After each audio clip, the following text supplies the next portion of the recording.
Buenas tardes, Emilio. Hola Kiko, muy buenas tardes, un abrazo. Un abrazo. Ya damos comienzo al encuentro mensual en la primera parte del mes de noviembre, titulado Conócete a ti mismo, esencia y apariencia en el ser humano y prácticas de vida para serenar, armonizar y equilibrar nuestro mundo físico, energético, emocional y mental. Magnífico Kiko. Pues muchas gracias, como siempre, por tu organización para hacer este encuentro posible. Y muchas gracias, amigos y amigas, que nos encontramos y os agradezco vuestra presencia y vuestra asistencia en este encuentro mensual correspondiente al mes de noviembre. Un encuentro que, como sabéis sobradamente, tiene como telón de fondo el conocernos a nosotros mismos, y ese conocimiento de nosotros mismos gira, evidentemente, entre la diferenciación en nosotros, en cada persona, de lo que podemos denominar la esencia imperecedera y la apariencia efímera, y con esos elementos como punto de referencia vamos a centrar prácticamente hoy, básicamente la tarde de hoy, en lo que es cómo vivir, qué prácticas de vida, qué forma de vida llevar a cabo para armonizarnos y equilibrarnos en aquellos componentes que son los propios de la apariencia, pero que son enormemente importantes para que la esencia pueda hacer acto de presencia. Vamos a hablar, por tanto, de nuestros componentes físico, energético, emocional y mental, y cómo equilibrarlo, serenarlo y armonizarlo. E insisto, todo ello con el objetivo de que la esencia que somos, ahora veremos exactamente a qué nos referimos con ese término esencia, pueda entrar plenamente en vigor. Os adelanto que en el mes de diciembre, el encuentro mensual, lo dedicaremos a la esencia. Si hoy vamos a estar fundamentalmente en prácticas de vida dedicadas a centrarnos, a equilibrarnos, a armonizarnos desde la apariencia, el próximo mes lo haremos para centrarnos fundamentalmente en lo que son los componentes de nuestra esencia y el cómo conseguir que esos componentes actúen y se impliquen y aparezcan en nuestra vida cotidiana. Aunque os adelanto ya que para que eso sea posible, además de otras cosas que veremos en el mes de diciembre, para que eso sea posible, es imprescindible que nuestros componentes efímeros, nuestros componentes imperecederos, nuestra apariencia esté equilibrada y esté absolutamente armonizada. Ahora lo iremos viendo. Quizás para empezar, lo primero, amigos y amigas, es recordaros lo que ya sabéis, la importancia del conocimiento de uno mismo. Y de hecho, cómo a lo largo de la historia de la humanidad ha habido numerosos maestros y maestras, sabios y sabias, que han incidido y que han hecho hincapié en la importancia de conocernos a nosotros mismos. Por ejemplo, saco solamente algunos ejemplos de los muchos que podía poner al respecto, algunos botones de muestra. Creo que es conocido el énfasis que ponían los sabios de la Grecia clásica acerca del conocernos a nosotros mismos. Se situó en el frontispicio de entrada cuando se construyó en el siglo VI a.C. el templo dedicado a Apolo en la localidad de Delfos, donde se ubicó el denominado oráculo de los dioses, y ahí se colocó el conócete a ti mismo, como una especie de máxima que resume el camino, el sendero espiritual, ese camino hacia la divinidad que en ese templo se intentaba enseñar y se intentaba mostrar. Y en la academia pitagórica y en la academia platónica hay elementos que permite constatar, hay información que permite constatar que allí se enseñaba el conócete a ti mismo. Y conociéndote a ti mismo, conocerás al ser humano, conocerás el universo y conocerás a Dios. Fijaros qué importancia le daban estos sabios al conocimiento de uno mismo. Si te conoces, conocerás al ser humano en su conjunto, conocerás el universo y conocerás a Dios. Y creo que también es importante el recordar que ese conocimiento de sí mismo es muy importante para que podamos vivir la vida de verdad, para que podamos vivir la vida no como autómatas, no como máquinas, sino llevando nosotros el mando de nuestra vida. Y fijaros lo que dice el célebre Cantar de los Cantares. Si no te conoces, seguirás el camino del rebaño. Si no te conoces, seguirás el camino del rebaño. Por eso en textos tan antiguos como el Deuteronomio se insiste claramente en estate atento a ti mismo, conócete a ti mismo. La importancia, por tanto, creo que no tengo que volver a insistir en ella, ha sido reconocida históricamente desde plataformas y desde textos de gran maestría. A partir de ahí, ¿cómo conseguirlo? ¿Cómo conseguir el tener ese conocimiento de uno mismo? Eso, amigos y amigas, nos lleva directamente al ámbito de la consciencia, el ámbito de la consciencia. Lo hemos comentado ya en algunos encuentros mensuales. Es el momento también de recordarlo. No es lo mismo consciencia que conciencia, con S que sin S, consciencia y conciencia. Conciencia sin S, dice el diccionario de la Academia Española de la Lengua, que tiene que ver con cuestiones morales relativas al bien y al mal. Y esa conciencia sin S, en el contexto de este encuentro, no nos ocupa. Lo que nos ocupa es la consciencia con S, porque la consciencia con S, acudiendo también al diccionario de la lengua española, nos dice ese diccionario que la consciencia con S constituye o tiene como baluartes la capacidad de conocerse uno mismo y la capacidad de conocer la realidad que nos rodea e interactuar con ella. Fijaros, la capacidad de conocerse uno mismo y la capacidad de conocer a la realidad que nos rodea e interactuar con ella. Con lo que esta consciencia es la que se liga directamente con el conocimiento de uno mismo. Y pone en evidencia algo muy importante, que el conocimiento de uno mismo no es solamente una mirada hacia adentro, es una mirada hacia adentro, por supuesto que sí, es una mirada de encuentro con lo que realmente somos, es una mirada de reconocimiento de nuestra naturaleza divina, etcétera, etcétera. Pero esa mirada hacia adentro tiene que estar equilibrada con la mirada hacia afuera. De esta manera podríamos decir que la consciencia conlleva una triple capacidad. Primero, la capacidad de conocernos a nosotros mismos.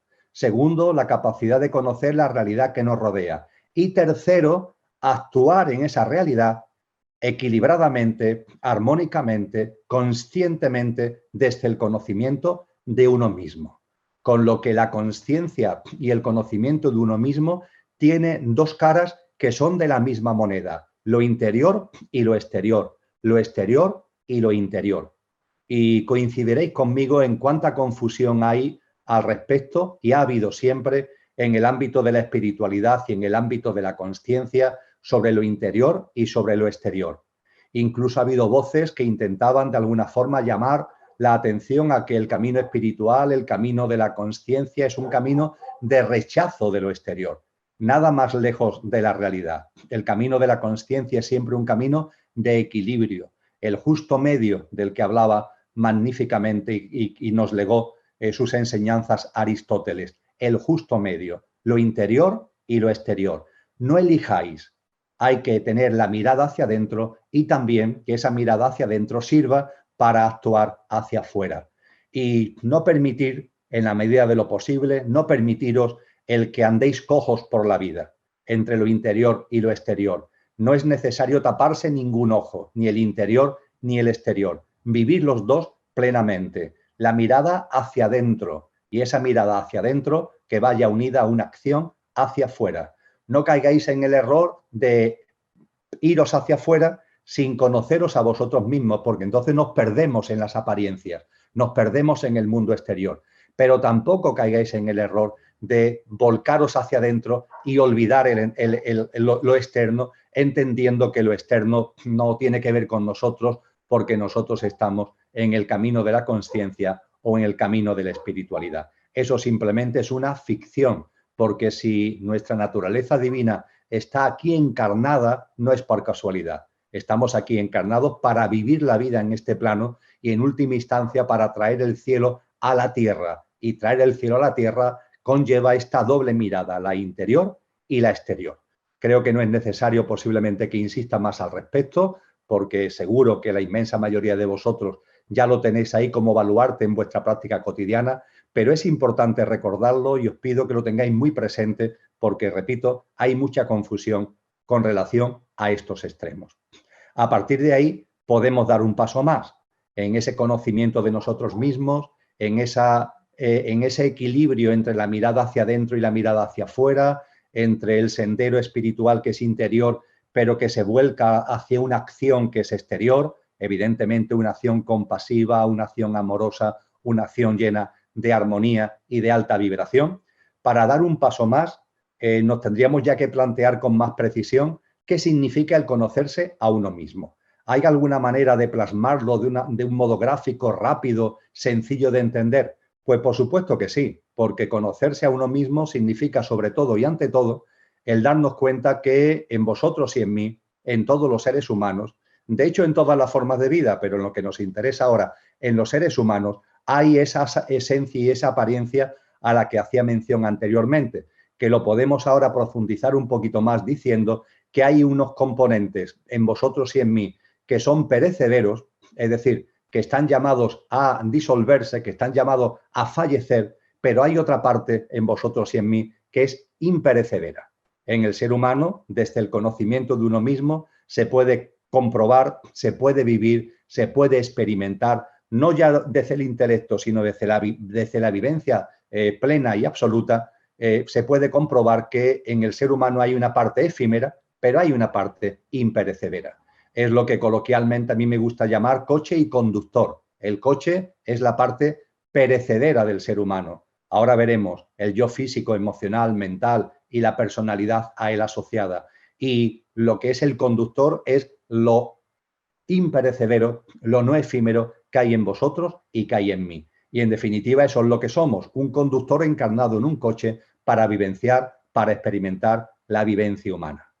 Dando un paso más, teniendo ese conocimiento de uno mismo, esa diferenciación entre la esencia y la apariencia y sabiendo que están ligadas, porque no hay que rechazar ni lo interior ni lo exterior. Hay una ligazón, hay una interacción, sabiendo que hay una interacción, pero sabiendo también que son componentes distintos que se caracterizan por lo perecedero y por lo imperecedero. Con ese símil del coche y el conductor vamos a dar un paso más para conocernos a nosotros mismos.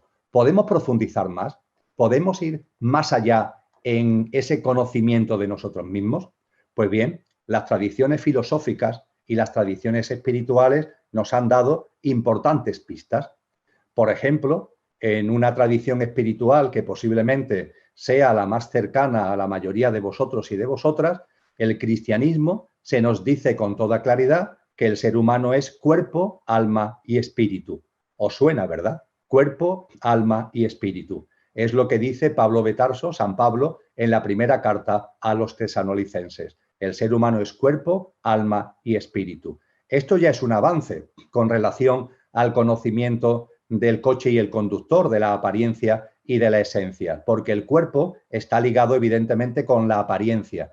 Y en el ámbito de la esencia, en el ámbito de lo imperecedero, se citan dos componentes, alma y espíritu. ¿Cuánta confusión hay con relación a lo que es el alma, a lo que es el espíritu? ¿Cuánto lío en cuanto a qué es lo que sirve una, qué es lo que sirve otra? Hay gente que lo utilizan como si fueran sinónimos. Hoy, en este encuentro mensual, en el encuentro mensual de noviembre, como ya os comentaba anteriormente, no vamos a entrar en la parte de la esencia, lo dejaremos para el encuentro de diciembre. Pero ¿cuánta confusión hay cuando se habla de alma y de espíritu? Pues bien, este acercamiento que hace el cristianismo es un paso para adelante. Es un paso para adelante donde se nos habla de una composición trina, cuerpo, alma y espíritu. La misma composición trina, aunque con diferentes palabras, pero con la misma idea y con el mismo fondo que utilizó Marco Aurelio, el célebre filósofo emperador, en el siglo II, en su libro Meditaciones, o la división trina, la composición trina del ser humano, que también nos legaron los sabios de esa Grecia clásica a la que hemos hecho referencia anteriormente, cuando hablaban de cuerpo, psique y neuma, que son términos parecidos al cuerpo, alma y espíritu, al que hace referencia el cristianismo. Pero se puede profundizar más, podemos bajar más en el conocimiento de nosotros mismos. Efectivamente, hay tradiciones filosóficas y espirituales que hacen cogen el bisturí y entran más adentro de lo que el ser humano es y de lo que nos componen. Por ejemplo, si atendemos a la Cábala o atendemos a la corriente espiritual Advaitia, ahí se nos habla de 5 y hasta de 6 componentes dentro del ser humano. Y finalmente, lo que vamos a utilizar, lo que vamos a usar en este encuentro de noviembre y en el de diciembre como telón de fondo, es la denominada constitución sextenaria del ser humano, la constitución sextenaria del ser humano. Una constitución sextenaria donde se nos indica que efectivamente, por supuesto que sí, en el ser humano hay una parte perecedera y una parte imperecedera, pero se va mucho más allá de los 3 componentes de la tríada a la que hacíamos referencia anteriormente y se habla de 7 componentes. De ahí precisamente que tenga como denominación la constitución sextenaria. 7 componentes de los cuales 4 están en el ámbito, pertenecen al ámbito, se integran en la esfera y en el ámbito del coche y 3 en el ámbito y en la esfera del conductor.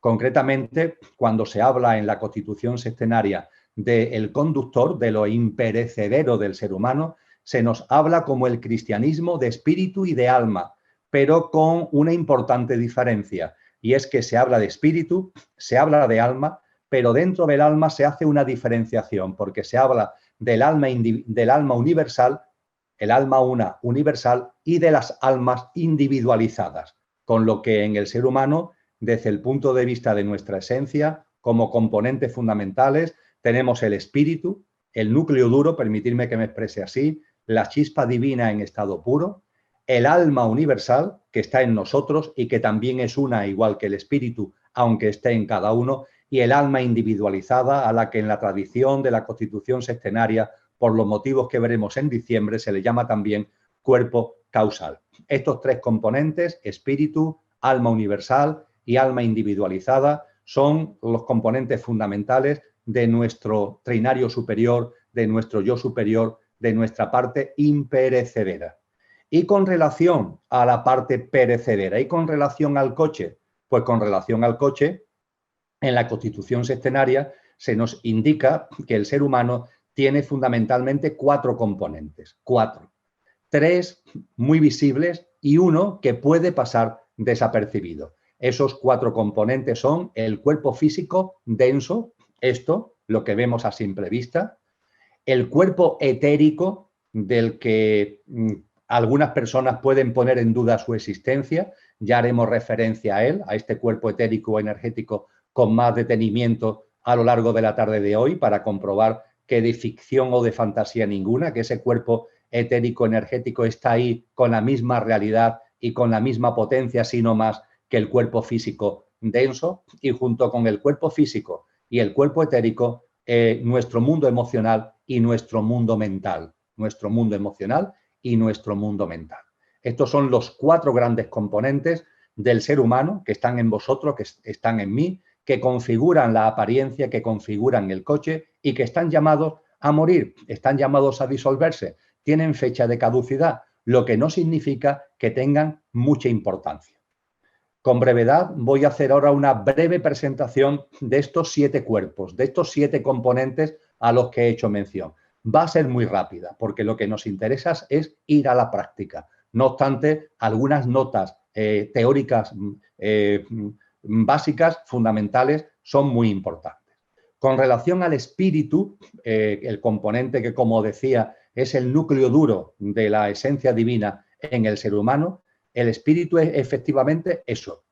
Hemos dicho en algún encuentro mensual, parafraseando a San Juan de la Cruz, que aquello que no tiene origen es origen de todo lo originado y se halla presente e inmanente en todo lo originado. Aquello que no tiene origen, lo que llamamos causa primera, lo que llamamos divinidad, aquello que no tiene origen es origen de todo lo que tiene origen y está presente e inmanente en todo lo originado. Pues bien, esa presencia e inmanencia de lo que no tiene origen en vosotros y en mí es lo que en la constitución sextenaria se denomina espíritu, o en la tradición oriental se le denomina Atma, que es exactamente igual, espíritu o Atma. Es esa presencia, es esa inmanencia de una divinidad que por supuesto que es una, no puede ser partida, no puede ser dividida, pero como muy bien enseña el cristianismo a través de la figura metafórica del Espíritu Santo,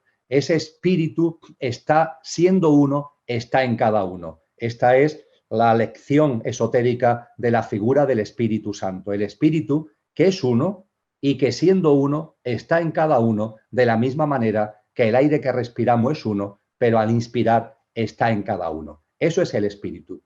Veremos con detenimiento en diciembre que el espíritu, de una forma natural, en la realidad en la que vivimos, en el cosmos, en el universo en el que vivimos, en la realidad en la que se desarrolla la existencia humana y tantas otras formas de existencia. El espíritu tiene una vocación natural de conocer, de experimentar la materia con la que conviven, porque es obvio que en el universo, en el cosmos, en la realidad en la que vivimos, está el espíritu, pero está la materia y se plasma a través de la apariencia, ¿verdad? Pues bien, se nos enseña en las escuelas antiguas y en escuelas modernas también, espirituales y filosóficas, que el espíritu tiene una vocación natural a envolverse en la materia, para conocerla, para experimentarla. Y en ese proceso de conocimiento, en ese proceso de experimentación, en ese proceso de envolvimiento, necesita en un momento determinado utilizar un instrumento. Usa un instrumento. Ese instrumento es el alma.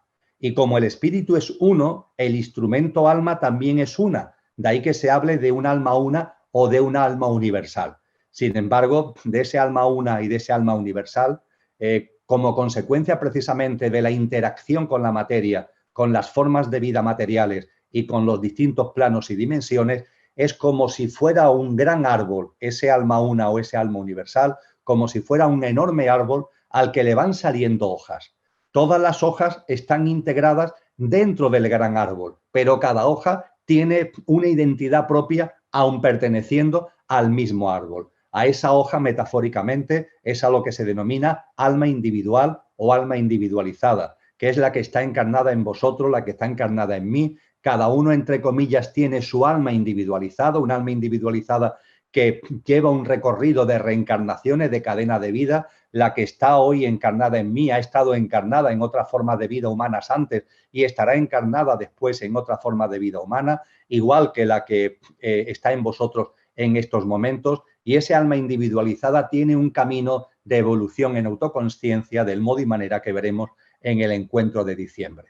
Esta sería la presentación básica de los componentes del trinario superior, de nuestro yo superior, de la parte de conductor, de la parte imperecedera del ser humano. Espíritu, alma universal y alma individualizada. Veremos en diciembre que también se le llama Atma al espíritu, Buddhi al alma universal, y a ese alma individualizada se le incluye en un componente que tiene como denominación cuerpo causal, que, como ya os decía, veremos el porqué en el mes de diciembre.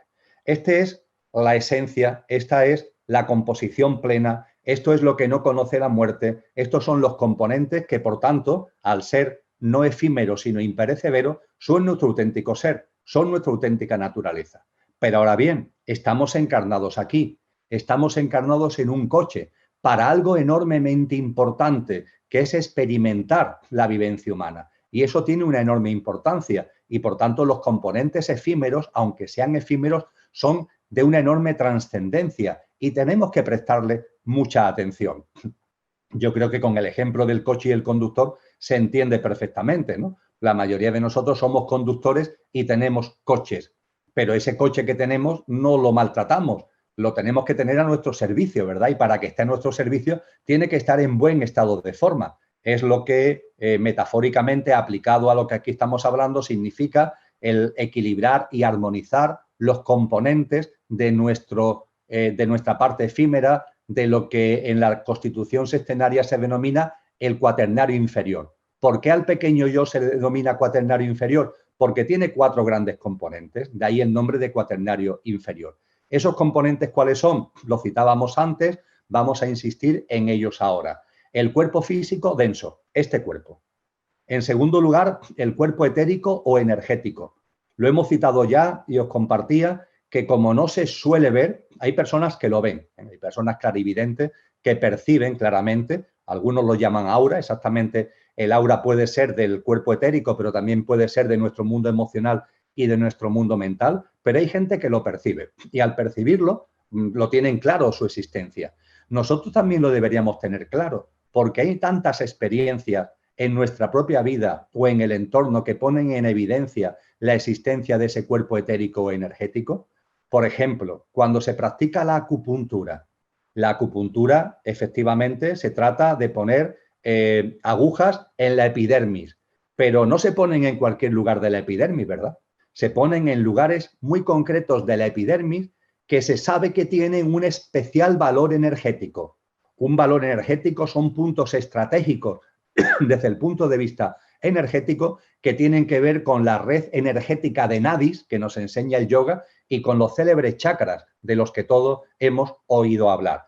Y esa red energética y esos chakras están en el ser humano, no se ven a simple vista y tienen que ver con este componente etérico energético. Componente etérico energético que también, por ejemplo, se pone de manifiesto en determinadas prácticas como el Reiki. Cuando se practica Reiki, tanto el que lo da como el que lo recibe, aparentemente la interrelación puede decirse que es entre dos cuerpos físicos, pero no es verdad. Si habéis practicado Reiki, obviamente ahí se están moviendo energías. El que da Reiki está moviendo energía hacia el que lo recibe y el que lo recibe lo está recibiendo mucho más allá de su cuerpo físico, en un ámbito, en un contexto que es este cuerpo etérico al que hacía referencia, al que hacía mención. Y el cuerpo etérico ya iremos a él con más tranquilidad más adelante, en la práctica del mismo, cuando entremos en la práctica del mismo, está presente en todos los seres humanos. Y junto con el cuerpo físico denso y el cuerpo etérico, nuestro mundo emocional, creo que no es necesario que insista en la existencia de ese mundo emocional, con frecuencia nos suele dar problemas, por decirlo de alguna manera, y nuestro mundo mental. Un mundo mental, eso sí, amigos y amigas, que debemos ser conscientes que siendo uno, el plano mental del ser humano es uno, obviamente, pero siendo uno tiene dos grandes niveles. Lo que se ha llamado históricamente el nivel inferior y el nivel superior de nuestro plano mental. La mente inferior y la mente superior, que hoy día hay psicólogos que los denominan respectivamente mente concreta y mente abstracta. Mente concreta y mente abstracta. Entendiendo por mente concreta o mente inferior, nivel inferior de nuestro plano mental, aquella parte de nuestro ámbito mental que está capacitada y especializada en lo cotidiano. De ahí que se le llame mente concreta. Está especializada en lo concreto, en lo cotidiano, en lo ordinario, en lo rutinario de nuestro día a día. Y le sacamos muchísimo jugo. Es muy importante para nuestra vida diaria. La estamos usando continuamente. Incluso todo lo que tiene que ver con el lenguaje está referido a la mente concreta. No digamos ya el comer, el beber, el realizar una actividad laboral, siempre que no esté realmente ligada potentemente a nuestros dones y talentos, todo lo que es el mundo de la organización, de la agenda, de la planificación, un amplio etcétera, forma parte de las prestaciones que al ser humano da ese nivel inferior de la mente que conocemos como mente concreta. Pero, ojo, hay un nivel superior en vuestra mente y en la mía. El nivel superior de la mente o mente abstracta es aquel que está capacitado para plantearse no lo ordinario, sino lo trascendente. No las cuestiones superficiales de la vida, sino las que tienen que ver con la apariencia. Cuando indagamos en el conocimiento de nosotros mismos, usamos la mente abstracta. Cuando miramos las estrellas para dilucidar las leyes del universo, estamos utilizando la mente abstracta. Todo lo que tiene que ver en el quehacer humano ligado a la ciencia, a la filosofía, a las artes, a la espiritualidad, supone y representa el uso de la mente abstracta. La mente concreta no sirve para eso, sirve para muchísimas cosas, pero no sirve para eso. Cuando hacemos preguntas trascendentes sobre la vida, cuando hacemos preguntas trascendentes sobre la muerte, cuando hacemos preguntas trascendentes sobre la divinidad, cuando hacemos preguntas trascendentes sobre nosotros mismos, esas preguntas se plantean y se pone en marcha un proceso cognitivo y de discernimiento para responder las preguntas desde nuestra mente abstracta. Y esto, amigos y amigas, perdonad, son, por tanto, los 7 componentes que la Constitución Sextenaria dice que hay en el ser humano. Y cuando se dibuja este panorama, cuando tenemos este esquema medianamente claro, por supuesto, como siempre hacemos en estos encuentros mensuales, todo lo que estoy ahora aquí apretadamente resumiendo os va a llegar mañana a través del esquema coenvierárquico donde se desarrollan todas estas ideas, como siempre hacemos en los encuentros mensuales, para que de esa forma podamos abordar con mayor conocimiento de causa el encuentro de dentro de 15 días respondiendo a vuestras preguntas. Pues bien, cuando se tiene este esquema ya ahí, se empieza a tener claro, como un esquema de aproximación, por supuesto, lo primero a tener en cuenta es la importancia de tener este esquema, porque es importante para conocernos saber cuáles son nuestros distintos componentes. O, para que lo entendáis mejor, aunque creo que es sencillo de entender, pero para que lo entendáis mejor, os pongo el ejemplo de nuestra anatomía.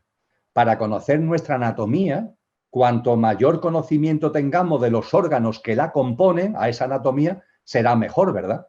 El corazón, los pulmones, los riñones, el hígado, etcétera, etcétera, etcétera. Y cuando una persona tiene algún problema de riñón, el tratamiento que se le da es para el riñón, no es para el pulmón. Y cuando tiene un problema de corazón, el tratamiento que se le da es para el corazón, no es para el hígado. Es obvia la importancia de tener un conocimiento de los distintos componentes de nuestra anatomía. Pues exactamente igual ocurre cuando hablamos de la constitución sextenaria. Es importante tener un conocimiento de cada uno de estos componentes porque estos componentes, como ahora insistiré, son interdependientes, pero son diferentes. Y al ser diferentes, se puede actuar de una manera distinta y, de hecho, hay que actuar de una manera distinta con relación a cada uno de ellos. Por tanto, lo primero, una vez planteado el esquema del conocimiento de nosotros mismos a través de la constitución sextenaria, lo primero, amigos y amigas, es ser conscientes de la importancia de tener ese mapa guía de nuestro conocimiento que la constitución sextenaria aporta. Lo segundo, lo acabo de compartir ahora y lo subrayo nuevamente. Estos componentes son diferentes, pero son interdependientes.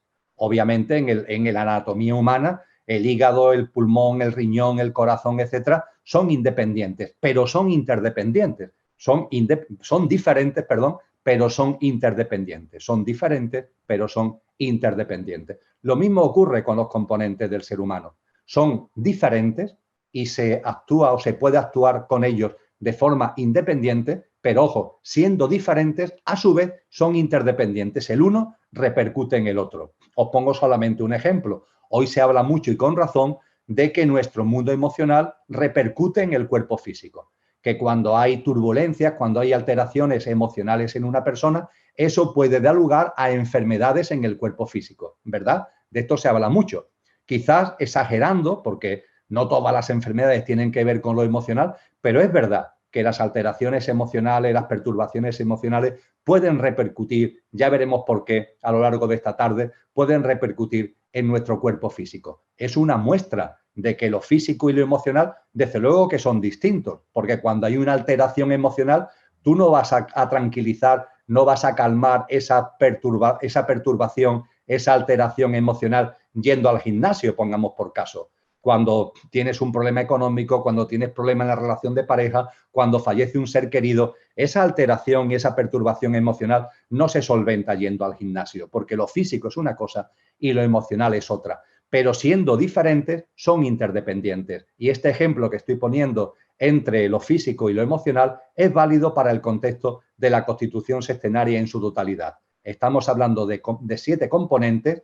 Vamos a analizarlos cada uno de ellos esta tarde en este encuentro de noviembre, fundamentalmente los relacionados con el cuaternario inferior. Vamos a analizar cada uno de ellos, como podríamos analizar cómo tratar el corazón, cómo tratar el hígado, cómo tratar el riñón, cómo tratar los pulmones. Vamos a analizarlo esta tarde, pero no olvidemos que hay una interdependencia entre todos ellos. Y por fin, junto con la importancia y junto con este binomio diferencia e interdependencia que acabo de compartir, un tercer elemento para terminar toda esta introducción que estamos haciendo al conocimiento de nosotros mismos y de la constitución sextenaria y entrar ya en materia. La tercera apreciación, amigos y amigas, es una gran pregunta. ¿Por dónde empezamos?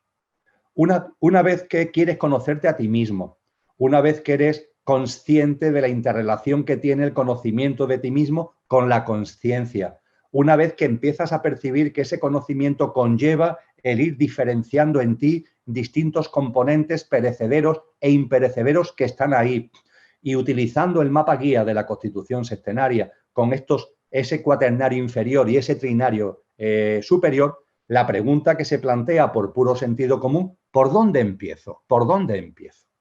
Y puede haber una tensión o una tentación de comenzar por lo más elevado. Voy a empezar por el espíritu. Venga, Emilio, lo primero vamos a hablar del espíritu.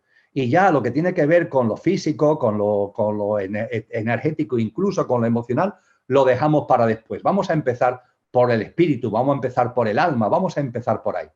Pues bien, amigos y amigas, los maestros, las sabias y sabios, nos han aconsejado que no, que comencemos por abajo, que comencemos por los componentes que coloquialmente estamos denominando del coche. Que comencemos por el coche, no comencemos por el conductor. Esto quizá a algunos pueda sorprender. Bueno, ¿y por qué hay que empezar por el coche? ¿Por qué hay que empezar por el yo físico y por el energético y por lo emocional, por lo mental? ¿Por qué no arrancamos nuestro conocimiento de nosotros mismos, la sabiduría que nos han aportado al respecto? ¿Por qué no arrancamos desde el espíritu? ¿Por qué no arrancamos desde el alma al menos, verdad? Pues bien, creo que esto también se puede entender fácilmente si lo reflexionáis. Y el ejemplo del coche y el conductor es muy válido, es muy válido. Creo que fue en noviembre del año pasado, hace un año, compartí una conferencia en Oviedo, en el Auditorium Príncipe de Asturias. Y sabéis que en Asturias hay un conductor de renombre mundial, que es Fernando Alonso, un gran piloto, ¿verdad? Un gran piloto. Pues bien, a las personas que estaban allí en ese auditorium le puse un ejemplo que puede venir como anillo al dedo para lo que ahora quiero compartir con vosotros y con vosotras. Le dije a aquellas personas que estaban allí en Oviedo conmigo, vamos a suponer que entre nosotros está Fernando Alonso, que como vive por aquí, es asturiano, que vamos a suponer que está aquí con nosotros. Y en la puerta tiene aparcado el coche, que es un magnífico coche el que tiene Fernando Alonso, sin duda ninguna. Y es un gran conductor, ¿verdad? Pues bien, vamos a suponer que al terminar la charla salimos y al despedirnos de Fernando Alonso se va a montar en el coche, pero tiene las ruedas pinchadas. ¿Dónde puede llegar Fernando Alonso, un magnífico conductor, sin ningún tipo de duda? Pero ¿dónde puede llegar si su coche tiene las ruedas pinchadas? A ningún sitio. ¿Dónde puede llegar si su coche tiene problema de bujía o tiene problema de arranque o tiene problema de del alternador de la batería, pongamos por caso? ¿A dónde puede llegar Fernando Alonso? Pues no puede desplazarse, no puede moverse. Eso pone en evidencia la importancia de que nuestro conductor es sublime. Pero ojo, el coche tiene que estar en perfecto estado de uso para que el conductor pueda tomar los mandos del coche y pueda utilizar el coche en la experiencia humana. Y si el coche no está en condiciones, realmente no podemos ir más allá. Valga, valga amigos y amigas, este ejemplo, valga este símil para que entendamos que aunque nuestra mente a lo mejor quisiera que comenzáramos por analizar, por examinar el trinario superior, el sentido común y las enseñanzas de los maestros y maestras nos dicen que no, que vayamos paso a paso, comenzando por el cuaternario inferior, porque el coche tiene que estar armonizado, tiene que estar equilibrado. Y como iremos viendo a lo largo de esta tarde, y profundizaremos en el apartado de respuesta a vuestras preguntas dentro de 15 días, como iremos viendo, si el coche no está armonizado, equilibrado, sereno, sosegado y en disposición de servicio, el yo superior difícilmente, amigos y amigas, puede entrar en escena. Lo que realmente somos difícilmente puede entrar en escena porque el coche estaría en un estado de mal uso que impide precisamente que el conductor entre en escena cogiendo el mando consciente del coche. Así que, amigos y amigas, por todas estas razones, vamos a seguir un esquema en donde vamos a comenzar precisamente por lo más elemental, por prácticas de vida que están relacionadas con el pequeño yo, con prácticas de vida que están relacionadas con nuestro yo inferior, con ese cuaternario inferior al que venimos haciendo mención. Y a partir de ahí, si os parece, arrancamos. Y vamos a arrancar todavía a modo de preámbulo, pero para ya entrar directamente en prácticas de vida, vamos a arrancar con el recordatorio de algo que compartimos en el encuentro mensual, creo que fue de septiembre o de julio, no lo recuerdo bien, el que tratamos, el que nos centramos en la meditación, en las prácticas de silencio, en las prácticas de aquí y ahora. Si estuvisteis presentes y recordáis, en ese contexto de ese encuentro mensual, hicimos referencia a que la mente es una especie de interfaz entre la esencia y el mundo de la apariencia. Una especie de interfaz entre la consciencia y la apariencia, la materia en la que desarrollamos nuestra vida. Es una especie de interfaz entre el coche, entre el conductor y el coche. Y poníamos un ejemplo para que se entendiera que la mente es como las gafas, Me permití el símil, ¿vale?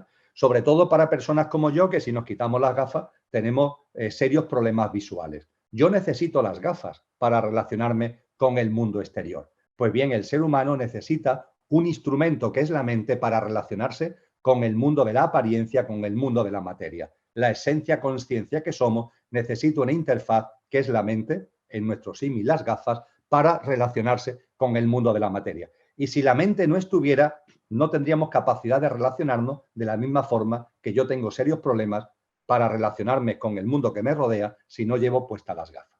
Y ese ejemplo nos servía para entender la importancia de que nuestra mente esté tranquila, de que nuestra mente esté sosegada, que en el símil de las gafas vendría a representar que nuestras gafas estén limpias. Porque si nuestras gafas no están limpias, si nuestras gafas tienen manchas, si nuestras gafas tienen rayones, si nuestras gafas tienen opacidades, ¿qué es lo que vemos? Las propias manchas, las propias opacidades, las propias rayaduras de nuestras gafas. No estamos viendo la realidad, sino las manchas, opacidades que hay en nuestras propias gafas. Y eso es lo que ocurre, amigos y amigas, en nuestra vida cotidiana, que usamos la mente para relacionarnos, para vivir la vida, pero nos deberíamos dar cuenta que esa experiencia de vida, esa relación con la vida, ese día a día, en la mente va produciendo rayones, va produciendo incluso opacidades, va produciendo movimientos, alteraciones en nuestro mundo mental. Esos son los movimientos emocionales y mentales a los que estábamos haciendo referencia. Esos son los movimientos emocionales y mentales. Perdonad un segundo. Esos movimientos emocionales y mentales que citaba hace unos minutos son movimientos que se producen en esas gafas, son rayones que se producen en esas gafas. ¿Y qué sucede? Que si no nos damos cuenta de esto, podemos confundir la realidad con los rayones de nuestras gafas. Y creo que si nos miramos sinceramente, nos daremos cuenta de que en nuestra vida esto nos ha pasado muchas veces. Que cuando estamos alterados, por ejemplo, emocionalmente, cuando estamos perturbados emocionalmente, esa alteración y esa perturbación emocional nos atrapa. El rayón, la opacidad de las gafas te atrapa. Y no estás viendo la vida, estás viendo todo a través de esa opacidad, a través de ese rayón que hay en tus gafas. Es como si el rayón, como si esos movimientos de las gafas te atraparan. De ahí la enorme importancia de limpiar las gafas. Y limpiar las gafas, serenar, tranquilizar la mente, tiene que ver también con las prácticas de vida que vamos a compartir. Y no quería dejar esto a un lado, porque a muchos de vosotros y muchas de vosotras en vuestra práctica cotidiana está presente el yoga. Y el yoga consiste precisamente en inhibir las modificaciones de la mente. En el libro que es el pilar básico de todas las escuelas de yoga que hay en el planeta, que son los Yoga Sutras de Patanjali, aforismos, yoga sutras, sutras sobre el yoga que vienen de mucho antes, pero que fueron plasmados, se le atribuye a ese sabio Patanjali su plasmación allá por el siglo II después de Cristo. Pues bien, en ese libro, en el segundo de los sutras, en el segundo de los aforismos, se dice ¿qué es yoga? Y se contesta, yoga es la inhibición de las modificaciones de la mente. Es decir, paliar, calmar, tranquilizar todo lo que se mueve en la mente, entendiendo por modificaciones de la mente todos los movimientos emocionales y mentales que pueda haber en el ser humano. Es decir, todos los rayones, todas las modificaciones, todas las opacidades que puedan aparecer en nuestras gafas. Con lo que cuando hablemos ahora de prácticas con relación a nuestro cuaternario inferior, cuerpo físico, etérico, mundo emocional y mundo mental, también esto lo vamos a tener como telón de fondo, porque no es posible, nos dice el yoga, conocer la realidad si la realidad no la ves porque tus gafas están llenas de rayones. De ahí también la importancia de limpiar bien las gafas, de calmar y serenar nuestro mundo emocional y nuestro mundo mental. Pues bien, como preámbulo, lo primero que comparto con vosotros, antes de entrar en prácticas directas para lo físico, lo etérico, lo emocional y lo mental, lo primero que comparto con vosotros es la enorme importancia que los maestros y maestras le han dado a lo que podríamos denominar prácticas de vida sencilla. Prácticas de vida sencilla. No es posible introducirnos en el camino de limpiar nuestras gafas. No es posible introducirnos en el camino de armonizar, tranquilizar, sosegar, calmar y poner a nuestro servicio, al servicio del conductor que somos, nuestro mundo físico, energético, emocional y mental, si no llevamos a cabo una vida que en la medida de lo posible sea lo más sencilla. Y aquí he hecho mención por primera vez a esta expresión, en la medida de lo posible. La voy a utilizar posiblemente bastante de aquí a lo que nos queda de encuentro, que es mucho esta tarde y dentro de 15 días. Y os pido que la notéis bien, en la medida de lo posible. Vamos a hablar de prácticas que a más de uno o una le puede decir, bueno, pues eso en mi vida no lo puedo llevar a cabo. Pues bien, yo te pregunto, ¿vale? Quizá no lo puedas llevar a cabo a nivel 10, del 0 al 10, no lo puedes llevar a cabo al nivel 10, pero lo puedes llevar a cabo al nivel 7 y a nivel 5 y a nivel 3. Haz lo que te sea posible. Haz lo máximo que puedas. Estas prácticas que vamos a compartir, primero la de vida sencilla y las que vendrán después, que son muchas, más de medio centenar, vamos a analizarlas, vamos a abordarlas, no con la especie de prisas, de tensión y también de estrés de llegar al máximo. No, llévalas a tu vida en la medida de lo posible. Que no puede ser el nivel 10, pues que sea el 7, que no puede ser el 7, que sea el 5, que alguna de ellas no puede ser el 5, pues que sea el 3. El pequeño yo, al que también se denomina ego, es muy dado a jugar con nosotros cuando está por ahí lleno de turbulencias y a su bola, como si fuera un coche loco.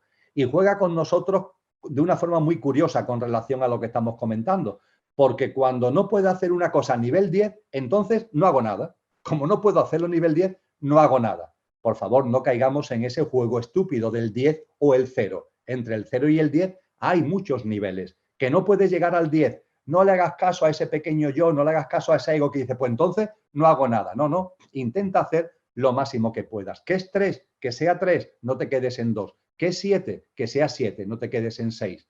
Esto que esté ahí como telón de fondo de todo lo que vamos a compartir y, por supuesto, con relación a las prácticas de vida sencilla. Es el primer paso, amigos y amigas. ¿Qué significa esto de prácticas de vida sencilla? Muy bien, pues voy a hacer un repaso, breve por supuesto, a 14 prácticas de vida sencilla. Las encontráis relacionadas en el esquema que mañana os enviará Kiko, con lo que no tenéis también que estar ahí tomando nota deprisa de lo que estoy compartiendo porque lo vais a tener mañana a vuestra disposición. 14 prácticas de vida sencilla que nos han mostrado las tradiciones espirituales, las escuelas filosóficas, los sabios y sabias, las maestras y los maestros. Primero, la necesidad de otro ritmo de vida.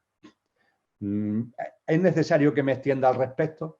Estamos en una sociedad donde el culto a la velocidad impera, donde siempre vamos con prisa, donde siempre vamos corriendo. Lo simple lo hemos convertido en complicado. Nos metemos en una dinámica tremenda de acumular, de dominar, de competir, como iremos abordando con más tranquilidad posteriormente. Pues bien, lo primero que nos han aconsejado los sabios y sabias es una vida sencilla. Decían los sabios y sabias, una vida sencilla y alegre. Una vida sencilla y alegre. Y fijaros, no, por última vez vuelvo a repetirlo, en la medida de lo posible, sabiendo lo que significa en la medida de lo posible. Hay personas que me dicen, Emilio, pero es que yo no puedo llevar a cabo una vida sencilla. Esa vida complicada, ese ir siempre corriendo, es que mi actividad laboral, es que mis obligaciones familiares. Vale, vale. Si no te estamos diciendo que apliques otro ritmo de vida con las características que estamos compartiendo a nivel 10, pero ¿y a nivel 7? ¿Y a nivel 5? ¿Y a nivel 3? Desde luego, si quieres que el coche que tienes a tu disposición, a disposición del conductor que eres, estés a tu servicio, tienes que ir entrando en esta dinámica. Tienes que ir entrando en la dinámica de una vida sencilla, calmada. Cuando Fray Luis de León nos decía aquello de qué descansada vida la del que huye del mundanal ruido y sigue la escondida senda por donde han ido los pocos sabios que en el mundo han sido, eso no es una llamada a que nos retiremos al campo, ni es una especie de canto bucólico, no, no. Eso es dar en la diana de algo que ha estado presente en todas las tradiciones serias, filosóficas y espirituales, de que tienes que llevar una vida menos tensa, menos estresada. Y ciertamente estamos en una sociedad que influye mucho por sus paradigmas, por sus pautas, por los hábitos de vida a ese estrés que tenemos que ir calmando en la medida de lo posible. Ayuda a ello la práctica segunda, libera espacios en tu agenda. No quieras hacer tantas cosas, no queramos hacer tantas cosas. Cuántas obligaciones, y cuando por fin llegan unos días, unas vacaciones, los fines de semana, algún día entre semana que puedes estar más tranquilo, ¿no os dais cuenta que hay una especie de miedo al vacío? Que en cuanto que aparece por ahí un día que no tenemos nada que hacer, inmediatamente intentamos llenarlo con actividades que queremos programar y que queremos llenar la agenda con ello. Es muy importante ir avanzando en ir liberando espacios en nuestra agenda, ir disfrutando de la vida en el sentido de encontrarte con ratos, con espacios temporales, una mañana, una tarde, un día, varios días sería lo ideal, donde no tengas nada programado, donde vayas viviendo el aquí y ahora del modo y la manera que la propia vida vaya poniendo de manifiesto. Volveremos también a ello más adelante. Primero, otro ritmo de vida. Segundo, liberar espacios en tu agenda. Tercero, introduce momentos y prácticas de pausa y respiración consciente. En tu día a día, amigo, amiga, toma buena nota de esto. Introduce espacios de pausa y respiración consciente. Permitidme el ejemplo. Es un tanto escatológico, pero permitidme el ejemplo. ¿No encontramos varias veces al día el tiempo necesario para ir al aseo, para ir al servicio, para ir a hacer pipí? ¿No lo encontramos ese espacio varias veces al día? Pues bien, meter también en vuestra conciencia, en vuestro entendimiento, la importancia de que varias veces al día no hacen falta que sean ratos largos, basta con unos pocos minutos en cada caso, nos paremos y hagamos esas prácticas de pausa y de respiración consciente. Durante 2 minutos, durante 5 minutos, sería lo ideal, al menos 5 minutitos. Voy a estar calmado, no voy a hacer nada, lo que estoy haciendo en mi actividad laboral, en mi dinámica cotidiana, paro. Si me tengo que ir al servicio, me voy al servicio, un ámbito en el que te permitas pararte y en esa parada respira conscientemente. La respiración consciente es un milagro de la consciencia y nos pone de manifiesto cómo cuando a algo rutinario se le aplica la consciencia se transforma. Cuando a algo rutinario se le aplica la consciencia se transforma. Y esa respiración que hacemos continuamente sin darnos cuenta, cuando le aplicamos la consciencia y nos damos cuenta de que estamos inspirando y expirando, la simple aplicación de la consciencia, ¿qué es lo que supone? Que la respiración se va haciendo más profunda y se va ralentizando. Se va haciendo más profunda y también más calmada. Y en muy poquitos minutos, 2, 3, 4, 5, eso nos proporciona una sensación de paz, una sensación de calma. No es una calma y una paz extraordinaria, pero desde luego sirve para que esos espacios distribuidos a lo largo del día, ¡plaf!, bajen ese ritmo al que hacíamos referencia anteriormente.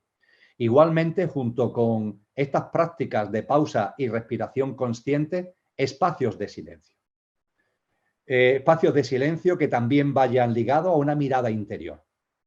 Esos espacios de silencio ya requieren un tiempo mayor.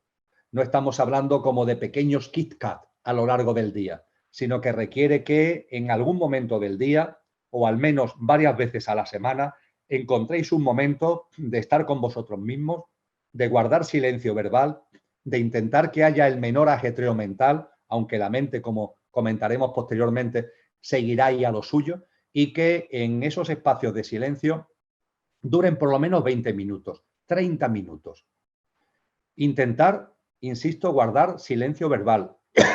En esos espacios de silencio, practicar también la respiración consciente a la que hacíamos referencia anteriormente y quedaros sin ninguna expectativa, sin querer hacer nada ni esperar nada. Os aseguro, porque en esto los maestros y maestras han sido muy insistentes, os aseguro que eso os va a ir aportando auténticas maravillas, siempre que lo hagáis con una cierta perseverancia, todos los días o varios días a la semana, pero con continuidad a lo largo de las semanas. Os aseguro que eso os va a ir aportando un mayor reconocimiento de lo que sois, un mayor conocimiento de vuestros distintos componentes. Vais a percibir mejor vuestro mundo físico, lo emocional, lo mental, lo energético, e incluso avanzando en estas prácticas de silencio, se puede ir vislumbrando y teniendo un acercamiento a esa esencia espíritu alma a la que hacíamos referencia anteriormente, que está en todos nosotros. Esos espacios de silencio no son pequeñas píldoras a lo largo del día, sino que deben ser espacios más prolongados todos los días o varias veces a lo largo de la semana, sin expectativa, sin hacer nada y sin esperar nada. Y veréis cómo con perseverancia eso os va a ir haciendo hermosos regalos. Igualmente, como quinta práctica, el elogio de la lentitud. Las cosas que podáis hacer más lentamente, hacerlas más lentamente. Aplicar la lentitud a vuestra vida. En esta sociedad que todo quiere que sea rápido, súper rápido, ultra rápido. Las verdaderas cosas, cuando se hacen bien, hay que hacerlas con lentitud. Desde la cocina hasta el amor. Hay que hacerlos con lentitud. Aplica la lentitud a tu vida. Sé que la lentitud hoy está mal vista, pero qué importante es la lentitud. Para llevar otro ritmo de vida y para muchas cosas hacerla bien, porque con tantas prisas no las estamos haciendo realmente con conciencia y no las estamos haciendo en plenitud. Ligado a todo lo que venimos comentando, la sexta práctica, aprende el arte de no hacer nada. Antes hablábamos de meter espacios, de liberar la agenda, ¿verdad? Bueno, pues en esa liberación de la agenda, aprende a practicar el arte de no hacer nada. Son las 5 de la tarde y no tengo nada que hacer esta tarde. Magnífico, magnífico. Aprende el arte de no hacer nada. No te propongas hacer cosas. Deja que fluya la vida. Evidentemente, no nos vamos a morir. Van a ser las 5 de la tarde, las 6 de la tarde y no nos vamos a morir, con lo cual algo haremos. Pero que no sea algo previsto, programado. Lo mismo te apetece pasear, lo mismo te apetece leer un libro, lo mismo te apetece escuchar música. Permítete que en ese momento la vida te indique el qué hacer en ese espacio, en ese aprender el arte de no hacer nada. Y ya veréis que también, si hablábamos antes de regalo por los espacios de silencio, veréis también que la vida te regala cosas espectaculares gracias a la aplicación de ese arte de no hacer nada. Lo mismo te apetece pasear, pongamos por caso, en ese momento, no porque lo tengas previsto, sino porque en ese momento que no tienes que hacer nada, lo que te apetece es darte un paseo. Y lo mismo en ese paseo te encuentras con una persona. No hay casualidades, sino causalidades. Si te encuentras con esa persona, será por algo. ¿Y qué diferente es que te encuentres con esa persona cuando no tienes nada que hacer a que te encuentres con esas personas cuando vas con prisa porque tienes que hacer otras cosas? Podrás escuchar, podrás dedicar a ese encuentro con esa persona un tiempo, una atención que de otra manera no podrías. Y si esa persona aparece ahí, tiene un sentido profundo. Cosas como esta, milagros como estos, son los que la vida va poniendo por delante cuando vamos aprendiendo y vamos practicando el arte de no hacer nada. Igualmente, amigos y amigas, moderar nuestros hábitos de consumo, aligerar nuestras pertenencias. Esto también es un pilar básico de lo que es una vida sencilla. Ya sabéis el famoso lema que nos enseñó el santo de Asís, Francisco de Asís. Necesito poco y lo poco que necesito, lo necesito poco. Ese es el camino que tenemos que seguir, amigos y amigas, y no el camino de necesito mucho y lo mucho que necesito, lo necesito mucho. Por tanto, modera tus hábitos de consumo y aligera tus pertenencias. Comparte lo que te sobra, como octava práctica de vida sencilla. Comparte lo que te sobra. Fíjate, no están pidiendo, nadie te pide que compartas lo que necesitas, que la realidad es que también deberíamos compartir incluso aquello que necesitamos o que andamos escasos. También ello deberíamos repartirlo y compartirlo. Pero lo que se nos pide es algo más elemental, es algo más primario. Comparte lo que te sobra. ¿Cuántas cosas nos sobran en nuestra vida? Hablando de pertenencias, hablando de bienes materiales, ¿cuántas cosas nos sobran? ¿O cuántas cosas de otro tipo nos pueden sobrar? Compártelo. Aprendamos el arte de compartir. Si antes hablamos del arte de no hacer nada, el arte de compartir. También se nos alienta a dar el valor a las cosas que no tienen precio. Dar valor a las cosas que no tienen precio. En la sociedad economicista, mercantilista en la que estamos, las cosas se valoran por los euros, las cosas se valoran por su precio. Pero eso no es verdad. Como muy bien nos enseñó en su célebre poema Antonio Machado, no confundas valor y precio, no confundas valor y precio, pero lo hemos confundido por completo. Por ejemplo, cuando regalas algo por el cumpleaños de un ser querido, en las fiestas navideñas, ¿por qué no regalas cosas que no tengan precio, que tienen tanto valor que no tiene precio? ¿Por qué no regalas tu compañía? ¿Por qué nos regalas un paseo por la naturaleza? ¿Por qué nos regalas el ver juntos, el vivir juntos un amanecer o una puesta de sol? ¿Por qué tenemos que regalar cosas que tienen etiqueta y que tienen precio? Y cuanto más alto sea el precio, más valor tiene. Eso no es verdad. Eso no es verdad.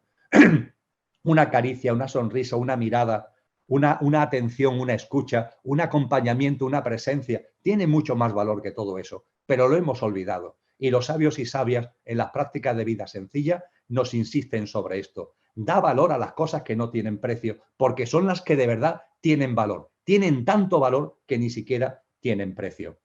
También se nos dice que evitemos el endeudamiento en la medida de lo posible. En la medida de lo posible no te endeudes. El endeudamiento, los préstamos, las hipotecas condicionan tu vida. Y en un momento determinado tú puedes lanzarte a firmar un préstamo, una hipoteca a 15, 20 años, 30 años, considerando que eso es imprescindible para tu vida. Pero ojo, porque eso es una obligación para mucho tiempo.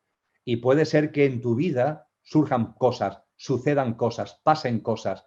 Las circunstancias de la vida cambian, no son permanentes. Y también puede ser que tu enfoque de la vida, en tu evolución en conciencia, vaya transformándose. Y ahí aparece entonces el préstamo, aparece entonces la hipoteca como una losa que te permite dar el paso adelante que está reclamando tu alma y que está reclamando tu corazón. En la medida de lo posible, no nos endeudemos, en la medida de lo posible. También se nos dice, no te enfades ni te enojes y no intentes dominar. Qué importante, amigos y amigas, no intentes dominar. No vayamos por la vida continuamente intentando tener razón, que el otro piense como nosotros, y no vayamos por la vida, haremos mención más sosegada a ello después, queriendo que las cosas sean lo que yo quiero, cuando yo quiero, como yo quiero, donde yo quiero. Uf, qué barbaridad, cuánto estrés, cuánta pelea y cuánta tensión con la vida. Y a partir de ahí, cuánto enfado, cuánta frustración, cuando la vida va por un lado distinto a lo que tu pequeño yo está ahí reclamando que tiene que ser la vida. Cuánta tensión, cuánto enfado, cuánto enojo, y también cuánto enfado y cuánto enojo con esta manía de que los demás tienen que pensar las cosas como yo las pienso y que tengo que convencer a los demás de que vean la vida como yo la veo. Liberaros de esa carga. La liberación de esta carga es importantísima en las prácticas de vida sencilla. Esto tiene que ver también con la deshumanización, amigos y amigas. Nos hemos deshumanizado, ¿no dais cuenta? Lo que estamos viviendo ahora, la famosa crisis sanitaria, la pandemia, es ya el colmo de los colmos, con el distanciamiento, con el miedo al otro, es el colmo de los colmos, en una especie de enfriamiento de la conciencia en el que estamos metidos. Y esto tiene que ver con la deshumanización. Vamos a poner en valor nuevamente lo humano.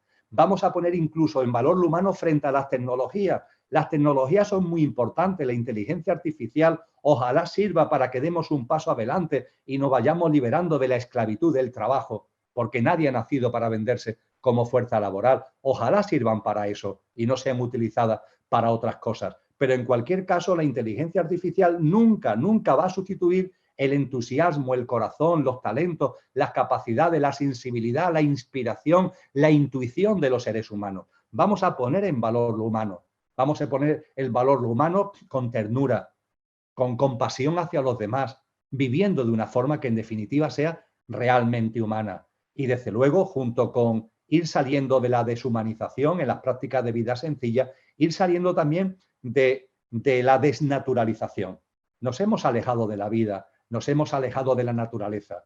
Así la tenemos a la pobre, que la hemos convertido a nuestro servicio, no todo está a nuestro servicio. Falta la reverencia por la vida, no hay reverencia por la vida. La vida es un milagro, la vida de la que somos parte, la vida que está en nosotros, nos rodea por todos sitios. Vamos a reverenciarla, vamos a mirarla como se merece, no con esa especie de distanciamiento, con esa especie de supremacismo en el que el ser humano se ve por encima de cualquier otra cosa y que todo está a nuestro servicio y cosificamos a las personas y cosificamos a los animales y cosificamos a las plantas y cosificamos a toda la naturaleza. Hay que cambiar la mirada, amigo. Esos ojos nuevos que nos aporten humanización y nos saquen de la desnaturalización son fundamentales también en la práctica de vida sencilla. Y esto tiene que ver, por último, la práctica 14ª de las de vida sencilla que estamos comentando, tiene que ver también, amigos y amigas, con ir entendiendo que la vida tiene un sentido. La vida tiene un sentido. No tu vida, la vida, por favor, la vida tiene un sentido. Cada vez conforme vamos teniendo más conocimiento del universo, de la vida, de la existencia, más cuenta nos estamos dando que como es arriba es abajo, más cuenta nos estamos dando de que hay unas leyes y unos principios universales que se producen en todo el cosmos, en todas las modalidades de vida, da igual el tamaño y las características de las mismas. Cada vez somos más conscientes de que hay un orden natural, de que hay unas pautas, de que hay unas sincronías, de que hay unos patrones y de que la vida tiene un sentido. Es el Tao del que nos hablan los orientales, porque Tao significa etimológicamente en sánscrito precisamente eso, sentido, sentido. La vida tiene un sentido. Cuando hablamos de la humanización, cuando hablamos de volver a mirar la naturaleza, eso también es ir recuperando el sentido de la vida. Y cuando vayas entendiendo el sentido de la vida, por fin empezarás a vislumbrar el sentido de tu vida. Lo desarrollaremos tanto hoy como dentro de 15 días, pero os aseguro que es imposible que encuentres el sentido de tu vida si antes no encuentras el sentido de la vida, porque tu vida solo tiene sentido en el marco del sentido de la vida. Una vez que empieces a vislumbrar, a percibir el sentido de la vida, empezarás a darte cuenta del sentido de la tuya, del sentido de tu vida. Estos amigos y amigas, estas 14 prácticas que he enunciado, que he denominado, por llamarla de alguna forma, prácticas de vida sencilla, son el telón de fondo de todo lo que vamos a abordar a partir de ahora. Y lo que vamos a abordar a partir de ahora es prácticas de vida con relación al cuerpo físico, con relación al cuerpo energético, con relación a nuestro ámbito emocional y con relación a nuestro ámbito mental. ¿De acuerdo? Pues vamos a ello porque hay mucha tela que cortar. Con relación al cuerpo físico. Las tradiciones, los sabios y sabias nos aconsejan 6 prácticas. Nos dan 6 consejos prácticos con relación a esto, con relación a nuestro cuerpo físico. Primero, al cuerpo físico hay que cuidarlo. Ojo con esas distorsiones religiosas que dicen que al cuerpo físico hay que machacarlo, que hay que castigarlo. Ojo con eso, porque eso es simplemente una inconsciencia que no se corresponde con nada de lo que una tradición espiritual seria, un sabio o una sabia nos haya mostrado. Al cuerpo hay que cuidarlo de la misma forma que tú a tu coche, pues lo cuida para que estés en buen estado de uso. Y eso significa, ese cuidado del cuerpo significa prácticas de vida saludable. Prácticas de vida saludable, que tienen que ver con un cierto ejercicio físico moderado, que tiene que ver, como veremos ahora, con la alimentación, prácticas de vida saludable. Dentro de la sociedad en la que estamos, con sus distintos influjos, al menos en esto sí se ha avanzado, ¿verdad? Porque hay una mayor conciencia sobre la importancia de llevar a cabo esas prácticas de vida saludable. Y ojo, las prácticas de vida saludable también conllevan un empoderamiento en la salud propia. Un empoderamiento en la salud propia. Tienes que tener una serie de conocimientos básicos. Debes adquirir una serie de conocimientos básicos acerca de tu salud. Hay un desempoderamiento en la sociedad actual. La gente vive de cualquier manera y cuando enferma van al médico o a la médica. Ya está. Y él que me solucione el problema. Y el doctor o la doctora son el no va más y lo que me digan va a misa. Por favor, eso no es forma de andar por la vida. Por supuesto que los médicos y las médicas hacen una labor maravillosa. Por supuesto que el personal sanitario es muy útil y muy necesario. Pero ojo, ojo, no hasta el punto de tú desempoderarte por completo y poner en sus manos tu salud. Tú tienes que tener unos instrumentos, tienes que tener un discernimiento, tienes que tener un conocimiento acerca de tu salud. Y cuando consideres oportuno acudir a esa opinión, vamos a llamarle experta, después esa opinión experta tienes que pasarla por el filtro de tu propio conocimiento de tu salud y de tu propio discernimiento. El empoderamiento de la salud tiene que ver con este cuidado del cuerpo y con estas prácticas de vida saludable, que es el primer consejo de los 6 que nos han dado todas las tradiciones con relación al cuerpo físico. Segundo, amigos y amigas, segundo consejo con relación al cuerpo físico. Al cuerpo físico hay que escucharlo. ¿No os dais cuenta que el cuerpo habla? ¿Que el cuerpo físico habla? ¿Que habla cuando tú no quieres fumar, pero él quiere fumar? ¿Que habla cuando tú quieres comer más y él te dice, por favor, no comas más, que me va a sentar mal? ¿No dais cuenta que el cuerpo físico habla? Puede ser que lo percibamos a través de la mente, pero es el cuerpo físico el que está hablando. Es el cuerpo físico el que está diciendo hay cosas. Y este es el segundo consejo que se nos da. Que nos demos cuenta que el cuerpo habla y que lo escuchemos. Óyelo, escúchalo. Tercer consejo, ligado a este segundo de forma directa. escuchando al cuerpo, no siempre le hagas caso. Al cuerpo siempre hay que escucharlo, pero no siempre hay que hacerle caso. Ahí estás tú, ahí está tu discernimiento, ahí está tu consciencia, y tú tienes que tener el discernimiento y la consciencia suficiente como para saber si lo que te está diciendo el cuerpo te lo está diciendo desde su sabiduría innata o te lo está diciendo desde los malos hábitos que tú le has metido al cuerpo. La diferencia es importante, amigos y amigas, que el cuerpo hable desde su sabiduría innata o que el cuerpo hable no desde esa sabiduría innata, sino desde los malos hábitos que tú le has metido al cuerpo. Por ejemplo, cuando hablamos de fumar, la sabiduría innata del cuerpo nunca va a pedir humo para el cuerpo, nunca va a pedir que fumes. Entonces, si el cuerpo te dice que fumes, si el cuerpo te pide fumar, lo está diciendo porque tú has metido un mal hábito en él que hace que ahora plantee esa exigencia. Pero ojo, cuando has comido lo suficiente y el cuerpo te dice no comas más, cuando has bebido lo suficiente y el cuerpo te dice no bebas más, hazle caso, porque ahí está hablando desde su sabiduría innata. Y la prueba está en que si sigues comiendo o sigues bebiendo, eso va a dañar al cuerpo y te vas a sentar mal. Vas a tener una indigestión o vas a tener una resaca, te vas a poner malo porque no estás escuchando adecuadamente al cuerpo. Por tanto, fijaros, amigos y amigas, que el cuerpo habla. Hay que escucharlo, pero eres tú, en tu discernimiento y en tu consciencia, el que tiene que dilucidar si le haces caso o no, en función de que esté hablando desde su sabiduría o esté hablando desde malos hábitos de vida que tú has metido en él. Esto puede parecer muy primario, pero sucede con mucha frecuencia que no escuchamos al cuerpo y que cuando lo escuchamos no tenemos claro ni mucho menos lo que viene desde su sabiduría y lo que procede de los malos hábitos, de las inercias que nosotros hemos metido en él. Cuarto consejo. Hemos dicho que al cuerpo hay que cuidarlo, prácticas de vida saludable y empoderamiento de la salud. Hemos hablado de que al cuerpo hay que escucharlo. Hemos hablado de que no siempre hay que hacerle caso, que tienes que ser tú el que decida al respecto. A partir de ahí, la necesidad, cuarto consejo, la necesidad de una moderada autodisciplina. ¿Por qué es necesaria una moderada autodisciplina hacia el cuerpo físico? Porque, fijaros, lo escuchas, pero eres tú el que tienes que decidir si le haces caso o no. Y lo que tú decidas, el cuerpo tiene que aceptarlo, el cuerpo tiene que acatarlo. Y hay una resistencia, hay una resistencia. Te das cuenta de que tienes que estás llevando una vida muy sedentaria y tomas la decisión de salir a pasear 4 tardes a la semana, 45 minutos alrededor de tu casa, 4 tardes a la semana.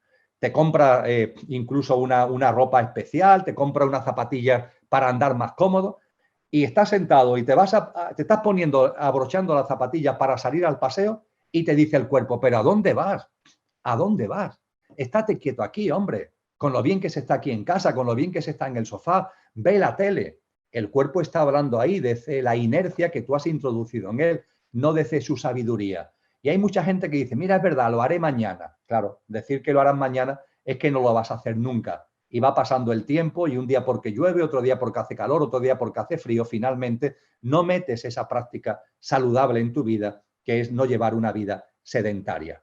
Entonces tú tienes que darte cuenta de eso y tú tienes que decir, no, no, no, se sale a pasear porque yo lo digo y tu cuerpo me obedeces, venga, para adelante, ¿no?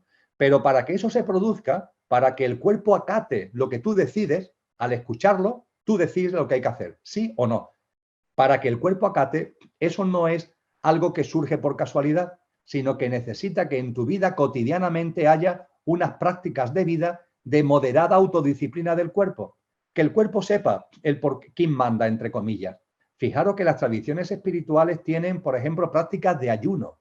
Y podemos pensar, bueno, ¿y qué tiene lo ayuno de espiritual? Pues sí, tiene mucho que ver, porque para que lo espiritual salga, los componentes del cuaternario inferior tienen que estar armonizados y equilibrados, como ya hemos compartido, ¿verdad? Y el cuerpo físico, para que esté armonizado y equilibrado, tiene que hacernos caso para que lo que nosotros decidamos desde nuestro discernimiento se lleve a cabo. Y para que lo lleve a cabo es necesario que el cuerpo tenga esa moderada autodisciplina para que nos haga caso de verdad. Y los ayunos entran dentro de esa moderada autodisciplina. Es una forma de disciplinar el cuerpo. Mira, pues hoy no se come, o un día a la semana se reduce una comida, o se mantienen incluso, como hacen personas, días de ayuno alternos de vez en cuando. Esto, además de que es bueno para la salud, porque normalmente ingerimos demasiados alimentos, tiene efectos muy importantes y efectos muy prácticos a la hora de que el cuerpo sepa quién manda. Se ayuna porque lo digo yo.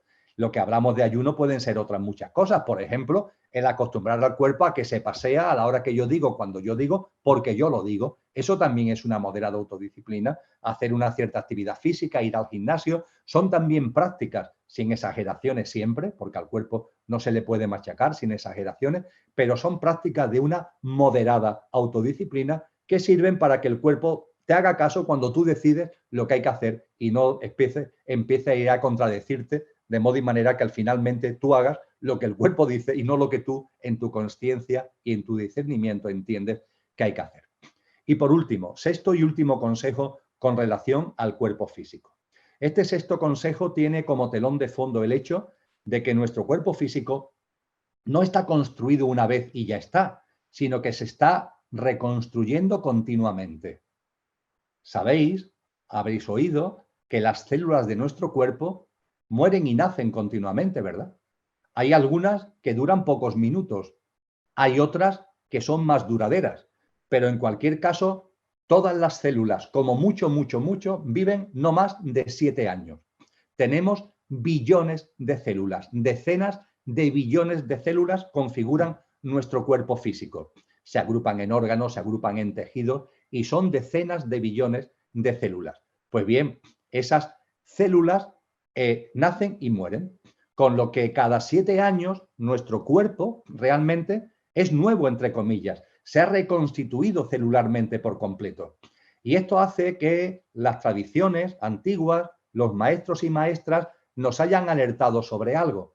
Cuando tomas conciencia de que tu cuerpo se está reconstruyendo continuamente, la pregunta que tienes que hacerte es: ¿con qué materiales se está reconstruyendo mi cuerpo? ¿Con qué materiales se está reconstruyendo mi cuerpo?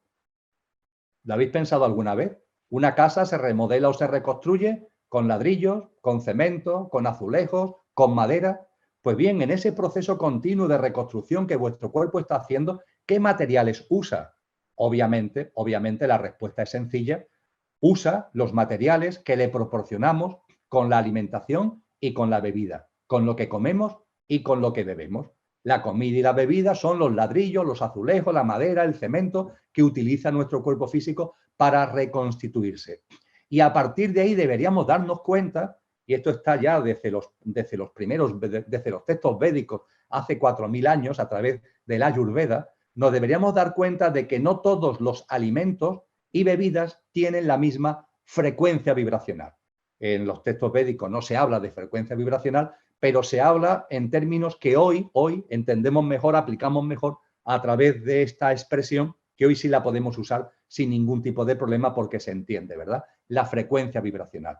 No todos los alimentos y no todas las bebidas tienen la misma frecuencia vibracional, con lo que dependiendo de lo que comas y dependiendo de lo que bebas, tu cuerpo se está reconstruyendo con mayor o menor, con una frecuencia vibracional más pura o con una frecuencia vibracional más densa.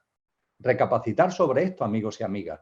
El cuerpo físico es denso, es evidente que es denso, pero el cuerpo físico puede ser más denso o menos denso.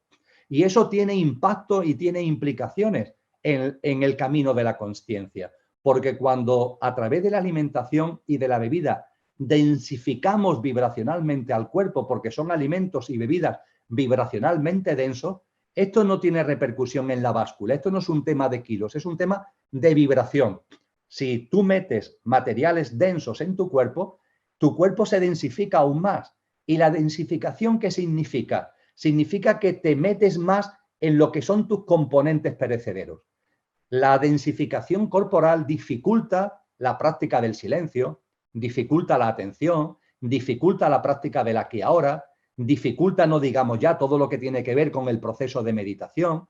La densificación del cuerpo dificulta el llevar a cabo prácticas de vida sencilla que hemos comentado, los espacios de silencio, las pausas y la respiración consciente. Todo eso se facilita cuando nuestro cuerpo no es tan denso y se dificulta cuando nuestro cuerpo está como más encerrado. Es como si al densificarnos hubiera una fuerza de gravedad que nos empuja hacia lo material y nos dificulta prácticas que tengan más que ver de alguna manera con la esencia. Y a partir de ahí, los alimentos y bebidas tienen cada uno su frecuencia vibracional. hay mucha información en las redes, hay mucha información en Internet, pero el resumen es muy sencillo. Los alimentos tienen mayor frecuencia vibracional cuanto más vivos estén y tienen menor frecuencia vibracional cuanto más muertos estén. Es de puro sentido común. Todo lo que tiene que ver con la fruta, con los frutos secos, con las hortalizas, con la verdura, todo lo que tiene que ver con comida vegetariana, entre comillas, esos son alimentos que te aportan unos elementos de reconstitución de tu cuerpo de una vibración no densa, de una vibración mayor. Y eso hace que tu cuerpo se vaya reconstruyendo con una mayor frecuencia vibracional. En cambio, cuando metes muertos, cuando metes cadáveres, por ejemplo, a través de la carne, cuando metes cadáveres en tu cuerpo, aparte, y no es ni mucho menos poco importante, es importantísimo, porque para colmo esa es una carne de dolor, que ha pasado toda su vida antes de morir en explotaciones ganaderas, sufriendo todo tipo de vejaciones, tipo campo de concentración. Y tú finalmente ahora esa carne, que es para colmo una carne de dolor, que está muerta, te la metes dentro. Y aún nos quieren vender, la industria alimentaria nos quiere vender que eso aporta proteínas y no sé cuántos nutrientes. Eso son falacias, porque está muerto. ¿No entendéis que de lo muerto no se puede esperar una vibración que no sea densa? Y con relación a las bebidas, igualmente hay bebidas menos densas y bebidas más densas. Las bebidas de mayor frecuencia vibracional son aquellas que tienen más que ver con el agua. El agua es la bebida de mayor frecuencia vibracional. Y cuanto más contamines la bebida con gas y con alcohol, cuanto más gas tenga, cuanto más alcohol tenga, más densa es la bebida. Y a partir de esto, amigo y amiga, tú mismo.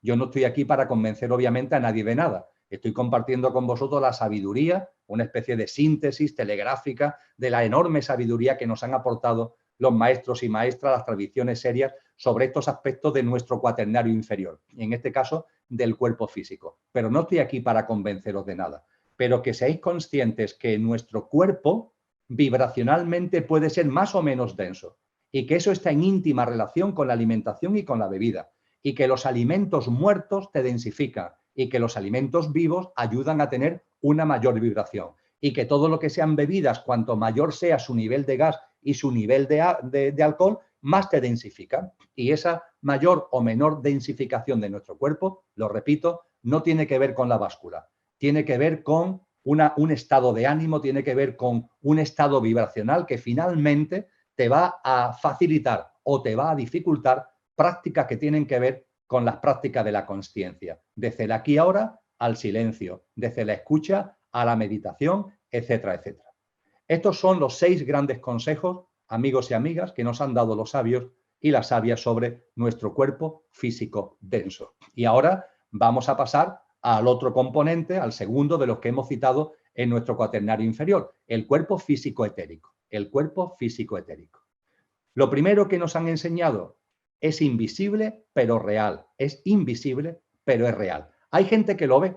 Los que lo ven dicen que sobresale un par de centímetros por más allá del cuerpo físico. Algunos lo llaman aura, pero ya os decía que también puede ser que el aura tenga que ver con lo emocional o tenga que ver con lo mental. Si alguno está interesado en este tema, que lo plantee como pregunta y lo abordamos dentro de 15 días. Algunas personas ven el cuerpo etérico que sobresale un par de centímetros, pero la mayoría no lo ven. En cualquier caso está ahí. Y ese cuerpo etérico tiene una íntima relación con el cuerpo físico. Para entenderlo, os pongo el siguiente ejemplo, que nos va a servir para prácticas con relación a este cuerpo. El cuerpo físico y el cuerpo etérico tienen la misma relación que con los antiguos puzzles, los antiguos rompecabezas. Me dicen que los actuales ya no funcionan así, pero los que yo en algún momento hice hace muchos años, tú comprabas el puzzle, comprabas el rompecabezas y de la caja sacabas primero el tapete. Un tapete con el dibujo que ibas a configurar, el dibujo del puzzle. Un animal, un paisaje, un barco, etcétera, etcétera.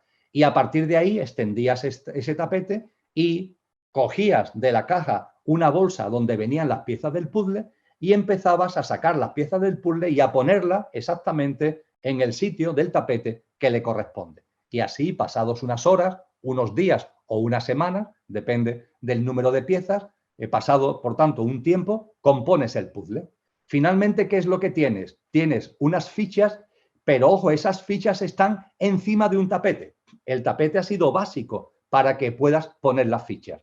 Pues bien, este ejemplo nos puede servir para entender la diferencia y la interrelación que hay entre el cuerpo físico y el cuerpo etérico o energético. El cuerpo etérico es el tapete del puzzle y las fichas es el cuerpo físico denso. Con relación a esto, hay un flujo de energía continuo entre el cuerpo físico denso y el cuerpo etérico, entre el cuerpo etérico y el cuerpo físico denso. Ya veremos que, lo vamos a ver inmediatamente, que eso tiene que ver con la vitalidad. El cuerpo etérico, ahora lo recalcaremos, debido a su porosidad, a que no tiene la densidad del cuerpo físico, el cuerpo etérico es capaz de captar la vida que nos rodea, porque la vida nos rodea, está en nosotros, pero está en nuestro entorno. Y el cuerpo etérico tiene la capacidad de captar esa vida, tiene capacidad de captar esa vitalidad. En Oriente, en el ámbito oriental, se relaciona con el prana y se lo transmite como vitalidad al cuerpo físico. Y esa corriente de vitalidad se le ha llamado históricamente el cordón de plata. El cordón de plata. ¿Por qué? Porque es como un flujo energético que visualmente los que lo ven lo perciben como una especie de cordón, y la vitalidad es una energía que tiene ese tono plateado, que es lo que hace que históricamente se hable del cordón de plata. El cuerpo etérico y el cuerpo físico. El cuerpo etérico como el tapete del puzzle. El cuerpo físico, las fichas que se ponen encima del tapete. Y entre ambos componentes, entre ambos cuerpos, hay una corriente de vitalidad continua, de la vida que el cuerpo etérico percibe del exterior, se la transmite al cuerpo físico y en esa transmisión lo hace a través de un chorro de energía, de un flujo energético que esotéricamente se le ha llamado históricamente el cordón de plata. Bien, por tanto, amigos y amigas, lo primero es darnos cuenta de que el cuerpo etérico está ahí, que es invisible, pero que es real. Y darnos cuenta también de que hay un flujo de energía continuo entre el cuerpo etérico y el cuerpo físico, que es el cordón de plata, flujo de vitalidad. Y el fallecimiento, amigos y amigas, el fallecimiento de una persona se produce precisamente cuando el cordón de plata se corta, cuando esa corriente energética deja de producirse. Antes no. Eso explica las denominadas experiencias cercanas a la muerte. Las experiencias cercanas a la muerte son experiencias en las que el cuerpo físico parece que ha muerto, pero después vuelve a vivir. ¿Eso cómo es posible? Pues bien, es posible porque el cordón de plata, ese flujo de vitalidad, seguía activo. Cuando ese flujo de vitalidad deja de estar activo, ya no hay posible retorno. Ya se produce la muerte definitiva e irreversible del cuerpo físico. Primero, invisible pero real. Segundo, el cordón de plata y lo que he compartido con vosotros acerca del fallecimiento. Tercera cuestión acerca del cuerpo etérico. Son 5 las que voy a compartir. Tercera cuestión con relación al cuerpo etérico. Visto lo visto, ya lo vamos a entender. Una función importantísima del cuerpo etérico es ser el molde del cuerpo físico denso. El cuerpo físico etérico es el molde sobre el que se hace el cuerpo físico denso. Por ejemplo, el cuerpo etérico es el que posibilita que cuando una mamá queda embarazada, en el vientre de la mamá empiezan a producirse células, que son células indiferenciadas. Y en un momento concreto esas células, que no están diferenciadas en cuanto a su funcionalidad, etcétera, empiezan a darle forma al feto, siguiendo siempre un mismo patrón, siguiendo siempre unas mismas pautas. Esto es un ejemplo de esa función de molde energético etérico que tiene el cuerpo etérico con relación al cuerpo físico. Cuarta cuestión que quiero compartir con vosotros sobre el cuerpo etérico. Lo he dicho antes y quiero profundizar ahora. Transmite vitalidad, transmite vitalidad. Capta la vida y se la transmite al cuerpo físico. Ojo, cuanto el entorno más lleno esté de vida, más vida le podrá aportar el cuerpo etérico al cuerpo físico, ¿verdad? Por ejemplo, si estamos en contacto con la naturaleza, si estamos recibiendo los rayos del sol, si estamos paseando por un parque, por el campo, por la playa, la capacidad de captar por parte del etérico la vida será mayor, porque estamos en un ambiente más puro, de una vida más potente. Y por tanto, nuestro cuerpo físico denso recibirá más vitalidad. El sol es el gran aportador de vitalidad y junto con él toda la naturaleza. ¿Esto qué significa, amigos y amigas?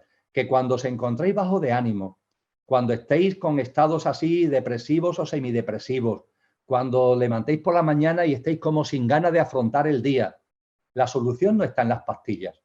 La solución está en que vayáis a la naturaleza, de que vayáis a un entorno donde vuestro cuerpo etérico pueda recibir con más fuerza la vitalidad y aportársela al cuerpo físico. Si ya os habéis dado cuenta de esta, si quizás sin tener ni conocimiento de lo que estamos hablando, ¿cuántas veces no habéis sentido ya que después de dar un paseo por la naturaleza, después de estar en contacto con la naturaleza, recibiendo los rayos del sol, nos encontramos con más fuerza, con más energía? Pues esto tiene que ver precisamente con esta función tan importante que tiene el cuerpo etérico, que es el molde del cuerpo físico y que es el transmisor de vitalidad al cuerpo físico. Por tanto, cuando os encontréis así con bajones de ánimo, de fuerza, usar con consciencia el cuerpo etérico, trasladándolo, entrando en contacto con el sol, con la naturaleza, y veréis que esto funciona de una forma maravillosa y de una forma además bastante rápida.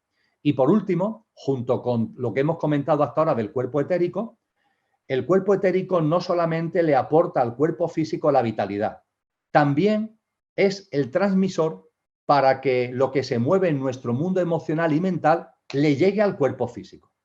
Hemos dicho hace un buen rato que se sabe que hay enfermedades que proceden de distorsiones emocionales, ¿verdad? Pero ¿cómo lo emocional puede llegar a lo físico? Lo emocional tiene una cualidad vibracional que es sutil. Lo físico, en cambio, es denso. ¿Cómo llega lo emocional a lo físico? A través del etérico. El etérico, debido a su carácter etérico, energético, su porosidad, no solamente recibe la vitalidad, sino que también le aporta, le hace llegar al cuerpo físico todos los movimientos vibracionales, emocionales y mentales que hay en nosotros. Y el cuerpo físico lo recibe, y lo recibe a veces y lo hace suyo a modo de enfermedad.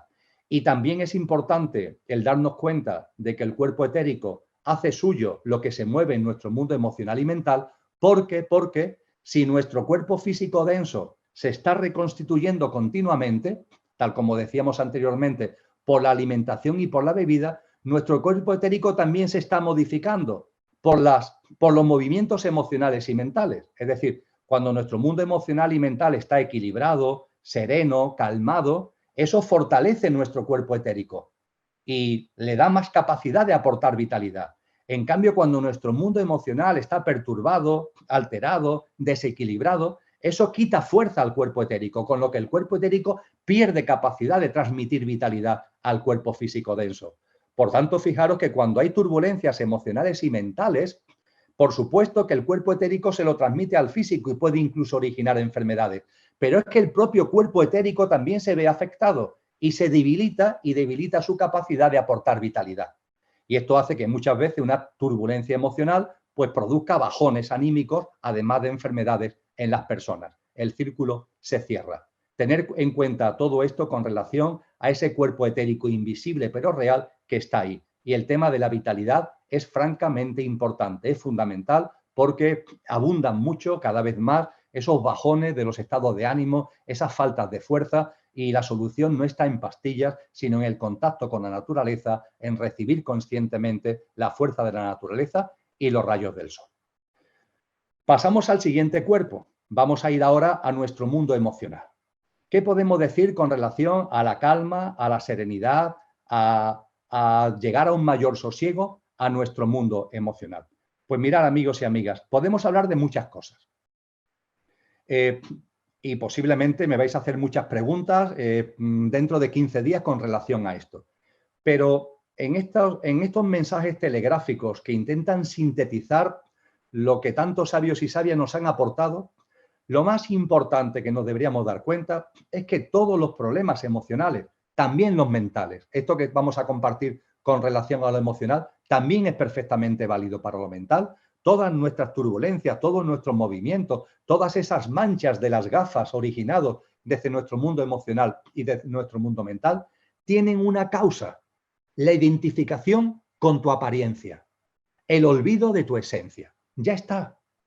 Por eso precisamente Buda nos enseñó, cuando hablaba del sufrimiento, sabéis que Siddhartha Gautama Buda, toda su conciencia y toda su iluminación la proyectó precisamente por qué sufre el ser humano, por qué el ser humano está con tantas aflicciones, con tantas alteraciones emocionales y mentales, y nos habló de los kleshas, las grandes causas de la aflicción humana.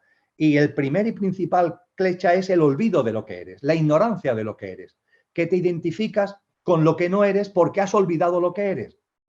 Un ser humano que tiene presente su esencia, un ser humano que a lo largo del día, a lo largo de la vida, en su práctica diaria, recuerda que es mucho más que su apariencia, que tiene una parte imperecedera, un ser humano que mantiene viva, activa esa conciencia en su día a día, radicalmente eso serena y calma nuestro mundo emocional y mental. En cambio, cuando eso lo tenemos olvidado, ¿qué sucede? Que como olvidamos lo que somos, nos identificamos con lo que no somos, con nuestro pequeño yo, con nuestra apariencia. Y ahí comienzan los problemas, ahí comienzan los problemas. Y me diréis, bueno, ¿y cómo podemos avanzar en esta recuperación de la esencia? Hablaremos en el mes de diciembre de la esencia, pero en lo que ahora aquí afecta, os comparto lo siguiente. La esencia solo aparecerá en vuestra vida cuando tenga espacio. Y si el espacio de vuestra vida está totalmente lleno por vuestra apariencia, no hay sitio para la esencia. Es como si tuviéramos una habitación llena de muebles. Pues no se puede meter nada en ella porque está todo lleno. ¿Qué es lo que tenemos que hacer? Sacar muebles, generar espacios para que nuestra presencia aparezca. De ahí que lo que acabo de comentar, de que para que nuestro mundo emocional, también el mental, se sosiegue, se tranquilice, se serene, para poder avanzar en todo ello, es crucial recuperar la conciencia de lo que somos. Para recuperar la conciencia de lo que somos y para que estén en escena en nuestra vida, tenemos que posibilitar que el pequeño yo tenga menos presencia. Y eso es lo que se llaman las prácticas de desidentificación con el pequeño yo. Prácticas de desidentificación con el pequeño yo. Con esas prácticas de desidentificación del pequeño yo, el pequeño yo va a ir ocupando cada vez menos parte de tu vida. Y a partir de ahí, de una manera natural, sin necesidad de ningún tipo de forzar nada, de una manera natural, la esencia va a entrar en escena. Pero si no os desidentificáis del pequeño yo, ese pequeño yo todo lo ocupa y no permite que la esencia, de manera natural, entre en escena. Prácticas de desidentificación del pequeño yo. Pues muchas de ellas posiblemente os sean conocidas. Ahora lo que vamos a hacer es sistematizarla y ordenarla para que tengan mayor utilidad. Por ejemplo, la obsesión por el qué, típico del pequeño yo. La desidentificación con el pequeño yo significa no darle tanta importancia al qué y darle mucha importancia al cómo vivo el qué. No tanto al qué como a cómo vivo el qué. Lo que esté viviendo, sea lo que sea, lo importante es cómo lo vives. Lo que sea que estés viviendo, sea una buena noticia o sea una mala noticia según la mente, tiene un sentido profundo, que tu mente puede darse cuenta o no, tiene un porqué y un para qué. Y lo importante realmente es cómo lo vives. Si a tu vida llega una enfermedad, el quid de la cuestión es cómo vives la enfermedad. Si a tu vida llega una circunstancia de alegría, el quid de la cuestión es cómo vives esa alegría. Si ha llegado a tu vida, tiene un sentido profundo, tiene un porqué y un para qué, y tu atención debería centrarlo en cómo se vive el qué. Eso, además de permitiros abordar la vida de otra forma, también va a contribuir a serenar y a calmar vuestro mundo emocional y vuestro mundo mental. Segunda práctica dentro de la desidentificación del pequeño yo, la hemos citado ya. Las cosas tienen que ser como yo quiero, cuando yo quiero, donde yo quiero, etcétera, etcétera. Esto es una auténtica locura. El pequeño yo habla. Cuando oigáis dentro de vosotros una vocecita que dice que las cosas tienen que ser como yo quiero, cuando yo quiero, donde yo quiero, etcétera, etcétera, ahí está hablando vuestro pequeño yo. No sois vosotros. Vosotros, desde vuestra esencia, tenéis una mirada mucho más amplia.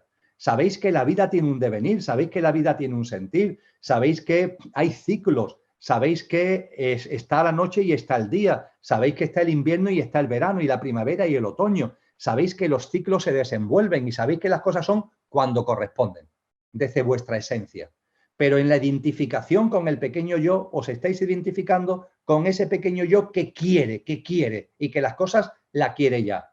Cuánta frustración, cuánta tensión, cuánta aflicción, cuánto sufrimiento debido a ello. Cuando esa voz aparezca en escena, reíros. Ahí está el pequeño yo ya, que quiere imponer su criterio. Y no le hagáis caso. Simplemente no os identifiquéis con él. Ahí está vuestro mundo emocional, vuestro mundo mental, posiblemente con hábitos, con inercias que habéis metido durante muchos años. Ahí está apareciendo en escena, pero vosotros lo observáis, tomáis distancia y empecéis a caminar por otra vía distinta, desidentificando de vuestro pequeño yo. También tiene que ver con esto el ir terminando con el afán de dominio y de control, el afán de dominar, el afán de competir, el afán de controlar. Hablábamos ya de esto con relación a la vida sencilla, ¿verdad? Es muy importante para desidentificarnos del pequeño yo, que nuestras relaciones con los demás tengan una visión distinta, que se basen en la empatía, en la tolerancia, en la comprensión, en la compasión, no en el intento de imponer criterio, no en el afán de dominio, no en el afán de competencia, no en el afán de control. Tener esto muy presente porque es una causa muy importante de identificación con el pequeño yo. Cuando nos calmamos, cuando nos serenamos, cuando vamos viendo la vida con otra perspectiva y no entramos en esa dinámica de competir, de controlar, de dominar, nos vamos desidentificando del pequeño yo y se va abriendo espacio para que nuestra esencia vaya entrando en escena. Tiene también que ver con la percepción de los problemas. Es otra práctica de desidentificación del pequeño yo. Los problemas no existen, amigos y amigas. Todos son experiencias, oportunidades. Cuando tú una circunstancia de la vida, una situación, un hecho o una persona lo denominas problema, ¿qué es lo que sucede? Que eso, lo que sea, la circunstancia o la persona, se agranda y tú te disminuyes. Lo otro se agranda y tú disminuyes. Sin embargo, hacer la prueba cuando decir, no, los problemas no existen, esto no es un problema, esto no es un obstáculo, esto es un trampolín, esto es una experiencia, oportunidad. En la medida en que borráis el término problema y lo sustituís por el término experiencia, oportunidad, vais a comprobar que vosotros crecéis y eso ya automáticamente se hace más pequeño. Y es así como hay que andar por la vida, sabiendo que no hay problemas, que la vida está llena de experiencias, oportunidades, porque la vida es un gimnasio para nuestro crecimiento como persona, para nuestro desarrollo en conciencia y para nuestra evolución espiritual. Y junto con los problemas, las dudas. La gente no quiere tener dudas, pero las dudas son necesarias. Si no, ¿cómo vamos a avanzar? Pregunta, decían los maestros, preguntad y se darán respuestas, buscad y hallaréis. Pero claro, en esas preguntas y en esa búsqueda aparecen dudas, forman parte de la evolución en conciencia. Por tanto, no tener ningún tipo de miedo a las dudas. Las dudas son una bendición. Eso sí, por favor, que las dudas no os paralicen, porque eso es lo que suele pasar muchas veces, que las dudas las convertimos en dudas pasivas que nos paralizan. No, dale la vuelta al calcetín. Bienvenidas sean las dudas y que sean dudas que nos lancen, dudas activas e impulsoras, que nos ayuden a indagar, a buscar, a seguir ahí en nuestro camino de conciencia, en nuestro camino de preguntas, en nuestro camino de búsqueda, para ir expandiendo cada vez más esa conciencia.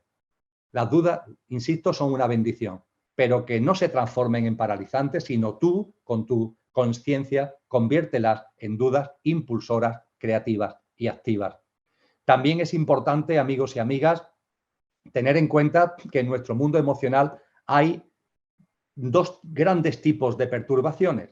Las perturbaciones emocionales de mayor envergadura y las perturbaciones emocionales de menor envergadura. Las de mayor y la de menor. Con relación a las de mayor envergadura, me gusta denominarlas las tempestades emocionales. Y las de menor envergadura me gusta denominarlas las borrascas emocionales. ¿Cómo actuamos con relación a una y con relación a otra? Pues bien, con relación a las tempestades emocionales, que son grandes turbulencias que llegan a nuestra vida, por ejemplo, por el fallecimiento de un ser querido, ¿qué hacemos cuando nosotros mismos o personas queridas cercanas están viviendo tempestades emocionales? Pues ahí, amigos y amigas, lo que tenemos que tener en cuenta es lo siguiente. Esa persona, seáis vosotros o sea una persona cercana, que está viviendo una tempestad emocional, por ejemplo, por el fallecimiento de un ser querido, esa persona, la vida para ella deja de tener sentido en muchas ocasiones. La vida no tiene sentido. Y ellas mismas, como la vida deja de tener sentido, no se le puede pedir que tengan sentido común. Son como paredes con las que no se puede hablar. Y cualquier cosa que se le diga no sirve para nada. A partir de ahí es enormemente importante la escucha y el acompañamiento. El acompañamiento y la escucha. No nos empeñemos en decirles cosas. porque, insisto, la turbulencia que están viviendo las convierte en una especie de pared. Lo que nos corresponde desde nuestra conciencia y desde nuestra compasión es el acompañamiento y la escucha. Un acompañamiento silencioso, una escucha silenciosa, un estar a disposición de, junto con eso, saber que se necesita un duelo. El duelo tiene que ver con el tiempo. El tiempo es relativo. Nos lo dice ya incluso la ciencia, ¿verdad? Pero ojo, cuando hablamos de tempestades emocionales, el tiempo juega su papel. Y el tiempo juega su papel porque el tiempo no es que vaya a hacer que esa persona olvide al ser querido, ni mucho menos. El dolor va a seguir ahí, pero va a menguar, va a menguar. Ese es el factor duelo, ese es lo que aporta el duelo, que la tempestad puede ir disminuyendo de intensidad. No va a desaparecer la turbulencia emocional, pero en lugar de tempestad se va a convertir en borrasca. Tu acompañamiento, tu escucha, el duelo se necesita tiempo y por tanto se necesita paciencia y también se necesita con mucha frecuencia una ayuda terapéutica externa. Un terapeuta, un psicólogo o psicóloga, una ayuda experta externa que le eche una mano a esa persona en su proceso de ir menguando ese dolor tan enorme que tiene. Estas son las tres grandes lecciones que se nos han dado con relación a las tempestades emocionales. Acompañamiento y escucha, el papel del duelo y por tanto paciencia y en muchas ocasiones la conveniencia de una ayuda terapéutica externa. Y con eso se va consiguiendo que la borrasca emocional, que la tempestad emocional vaya convirtiéndose en borrasca emocional. Y esto nos lleva a hablar de las borrascas emocionales, porque en nuestro mundo emocional, afortunadamente, no todos son tempestades, sino que a veces, con más frecuencia de la que quisiéramos, tenemos borrascas. Borrascas de tempestades que han menguado su intensidad o de circunstancias de la vida que directamente nos llevan a esas borrascas. Pues bien, ante esas borrascas, lo que hemos compartido de la desidentificación del pequeño yo es mano de santo. Es la forma de intentar precisamente que esas borrascas emocionales vayan poco a poco diluyéndose. También en el mundo de la psicología se enseñan muchas cosas, el conocimiento de las sombras, el encontrar las sombras que podamos estar ahí para que esas sombras se pongan a la luz y de esa forma se vayan disolviendo. Se nos dan muchos consejos con relación a esto. Pero yo voy a poner el acento en algo que dejo para el coloquio de dentro de 15 días e incluso en su mayor comprensión para el encuentro del mes que viene. A veces tenemos borrascas emocionales que por más vueltas que le damos no desaparecen. Y hay personas que, por ejemplo, están ahí yendo al psicólogo, están ahí dándole vuelta a su borrasca emocional durante meses e incluso durante años. ¿Qué podemos hacer ante ello? Toda nuestra vida de psicoanalista, toda nuestra vida de psicólogos, toda nuestra vida enredados con ese lío. Lo que se nos aconseja desde el mundo de la espiritualidad es muy sencillo y lo condensó muy bien Einstein, que lo aplicó para muchas cosas cuando nos dijo: muchas veces un problema no puede ser resuelto desde el mismo plano en el que se provocó. Un problema no puede ser resuelto desde el mismo plano en el que se provocó. ¿Y eso qué implica, amigos y amigas? Eso implica que hay muchas turbulencias emocionales, borrascas, que no desaparecen y que solo pueden ser diluidas desde el plano mental. Y más concretamente, desde la mente abstracta que enfocaremos fundamentalmente en el encuentro de diciembre. No obstante, en el esquema que voy a enviar hay ya una serie de precisiones sobre la mente abstracta, sobre esta función de la mente abstracta para diluir las borrascas emocionales, y podemos entrar en ello en el apartado de ruegos y preguntas dentro de 15 días.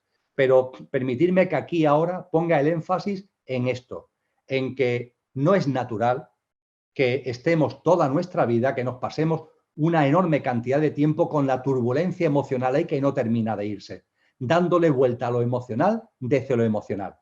Eso es un indicador de que ha llegado el momento de dar un paso y desde el plano mental, no desde el plano emocional, tomar las medidas necesarias. Ya veremos cuáles son cuando hablemos de la mente abstracta dentro de 15 días y el mes que viene, tomar las medidas necesarias para que desde ese otro plano se diluya esa borrasca emocional que no terminaba de irse de tu vida.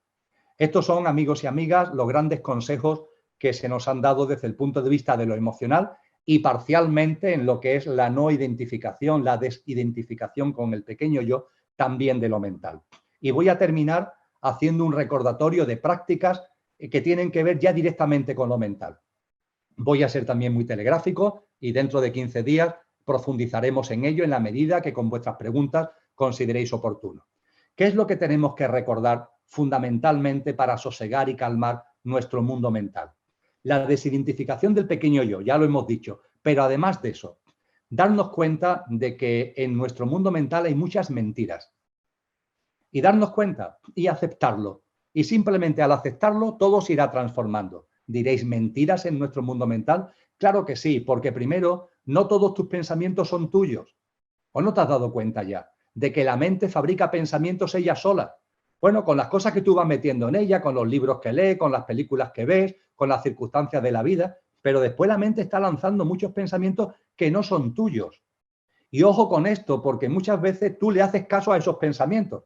Te vas detrás de esos pensamientos, creyendo que son tuyos cuando no lo son. Hay personas que dicen, Emilio, es que yo tengo derecho a decir lo que pienso. Por supuesto que tienes derecho a decir lo que pienso, pero por favor, que seas lo que piensas. Es decir, que sea lo que realmente tú piensas. A ver si eso va a ser simplemente una reacción, va a ser un efecto de un sistema de creencia, va a ser una reacción de la mente, que no es tuyo, que no es tuyo. Y te estás expresando, pero no eres tú el que estás hablando. Por supuesto que debemos decir lo que pensamos, pero por favor, que sea lo que pensamos. En cuanto galimatías nos metemos precisamente porque expresamos cosas que realmente no son pensamientos nuestros. Que si aplicáramos el consejo, como me decía a mí mi padre, Emilio, antes de decir algo, muérdete la lengua y cuenta 10. Permitirme la broma, muérdete la lengua y cuenta 10. Si fuéramos capaces de llevar eso a cabo, la vida sería otra. Es una mentira el creer que nuestros pensamientos son nuestros. Hay muchos pensamientos que no son nuestros. Y desde luego todo lo que tiene que ver con el futuro, el pasado, etcétera, etcétera, es otra gran mentira.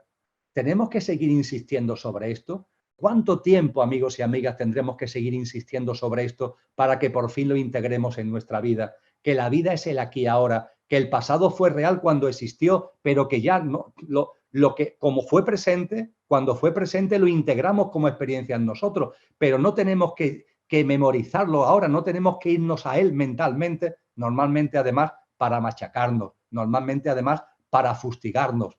Y el futuro nunca, ni siquiera ha sido presente en ningún momento. Y estamos siempre hablando del mañana. Ya lo decíamos anteriormente con el tema de las prácticas relativas al cuerpo físico. Mañana, ¿no? Ya saldré a andar mañana, saldré a practicar deporte mañana, ya mañana, cuando no llueva, mañana, cuando no haga calor, mañana, cuando, por favor, ya está bien de confundir el miedo con el mañana. Muchas cosas no lo hacemos porque tenemos miedo, muchas cosas no lo hacemos porque estamos atrapados en nuestra inercia. No nos autoengañemos con esa enorme droga que tiene la humanidad inyectada en vena, que es el futuro. Estos son mentiras que están en nuestra mente, el pasado, el futuro. Vamos a vivir el aquí y ahora.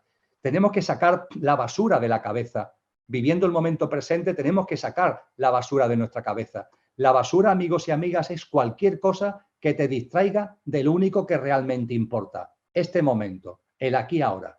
Cuando por fin puedas vivir el presente, te sorprenderá todo lo que puedes hacer y lo bien que lo haces. Es una de las grandes lecciones de esa magnífica película que es El Guerrero Pacífico. Saca toda esa basura de tu cabeza, del pasado, del futuro. Céntrate en el aquí y ahora, respira, modula tus actitudes, la actitud con la que estás viviendo cada instante. Ocúpate de que tenga la vibración mayor posible, porque al vivir el aquí y ahora con la mayor vibración posible, todas las relaciones de causa y efecto que se producen a partir de ese aquí y ahora van a tener precisamente esa alta vibración que tú estás implantando en el aquí y ahora a través de tu actitud. Practica el aquí y ahora. Nos dice esa película que mencionaba hace un momento. ¿Dónde estás?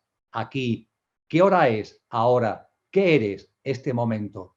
Practicar esto, amigos y amigas. Preguntarlo a lo largo de vuestro día a día. ¿Dónde estoy? Aquí. ¿Qué hora es? Siempre estamos igual. ¿Qué hora es? Ahora. ¿Qué eres? Este momento. Somos este momento. Esta práctica del aquí ahora, este vivir el momento presente, serena, calma, enfoca de una manera distinta por completo nuestro mundo mental. Tener en cuenta también que los pensamientos se eligen como elegimos la ropa por la mañana. Las prácticas de silencio, que con relación a las prácticas de vida sencilla citábamos, sirven precisamente para saber mejor elegir los pensamientos, porque podemos elegir la frecuencia vibracional de nuestros pensamientos, de la misma forma que podemos modular la frecuencia vibracional de la actitud con la que vivimos cada momento del día a día. Y la mente, la loca de la casa, de la que hablaba Teresa de Jesús, está siempre diciéndonos que hay algo que va mal. Pero eso, amigos y amigas, no es verdad. Cuando hablemos de la esencia, cuando hablemos de la mente abstracta, dentro de 15 días, el mes que viene, llegaremos a una comprensión profunda de que todo es como corresponde, que todo tiene su sentido profundo, que todo tiene su porqué y su para qué, y que en la vida no hay nada torcido, que todo está exactamente en su sitio. Hasta que no veas eso, tu mundo mental va a estar ahí dando vueltas como la loca de la casa de la que hablaba Teresa de Jesús. En la medida en que empieces a darte cuenta de que todo está en su sitio, de que todo está como corresponde y de que en el universo entero y en tu vida, por supuesto, todo encaja, tu mundo mental va a entrar en una calma, va a entrar en un sosiego admirable que te va a permitir abordar tu día a día, la vida, de una forma totalmente distinta. Y esto tiene que ver también con el hecho de comprender el papel de las noches oscuras, el comprender que esas circunstancias adversas que llegan a nuestras vidas llegan para que sean factores de impulso, porque todo tiene su porqué y su para qué. Vuestra mente lo rechaza, pero vuestra conciencia tiene que tener la fuerza suficiente para comprender que esa circunstancia, esa persona, esa noche oscura ha llegado a vuestra vida como factor de impulso, no para amargaros la vida, sino para hacerla más completa, para que la alineéis más con vuestro propósito de vida. La comprensión del papel de las noches oscuras es también fundamental en esa calma, en ese sosiego de todo lo que tiene que ver con la calma, la estabilidad y el equilibrio mental. Ante cualquier experiencia, amigos y amigas, y vamos a terminar, ante cualquier experiencia, para calmar nuestro mundo mental, sea la experiencia de placer, de dolor, de alegría, de tristeza, de entusiasmo, de depresión, de serenidad, de ira, de salud, de enfermedad, ante cualquier experiencia, estate con ella. Aprende a estar con cualquier experiencia, la que sea, estate con ella. Ha llegado a tu vida, vívela, sácale jugo, no la rechaces. Volvemos al qué y al cómo se vive el qué, ante cualquier experiencia. Y por supuesto, también para avanzar en la serenidad de vuestro mundo emocional y mental, cuando mires, mira. Cuando toques, toca. Cuando comas, come. Cuando camines, camina. Cuando hagas el amor, haz el amor. Haz lo que estés haciendo. No te consientas a ti mismo la indisciplina mental de estar en otro sitio. Esto es fundamental para ir educando la mente. La educación de la mente es básica. Y la práctica de estar con la experiencia, no juzgándola, sino viviéndola, aceptándola, ha llegado a mi vida, por algo será. Y la práctica de estar centrado en lo que estamos haciendo, sea lavarte los dientes o sea lo que sea, eso va educando la mente y la va metiendo en una dinámica absolutamente distinta de calma, de serenidad y de que la mente se vaya poniendo a vuestro servicio y no al servicio de los demás, y no al servicio de ella misma y del influjo de la sociedad y del influjo de los demás. Amigos y amigas, estas son las prácticas fundamentales que quería compartir con vosotros y con vosotras en la tarde de hoy. Todo esto os va a llegar en el texto que mañana enviará Kiko y os va a llegar junto con un último epígrafe que hace referencia a la mente abstracta, que lo vamos a utilizar de puente para el encuentro del mes de diciembre. A partir de ahí, con ese texto, con lo que hemos compartido en el día de hoy, formular vuestras preguntas. Normalmente damos de tiempo, ahora Kiko lo volverá a decir, hasta el domingo previo, es decir, que nos vamos a ver como segunda parte. Hoy es día 5, nos veremos el día 19. Bueno, pues hasta el domingo previo al jueves 19 tenéis tiempo para formular vuestras preguntas.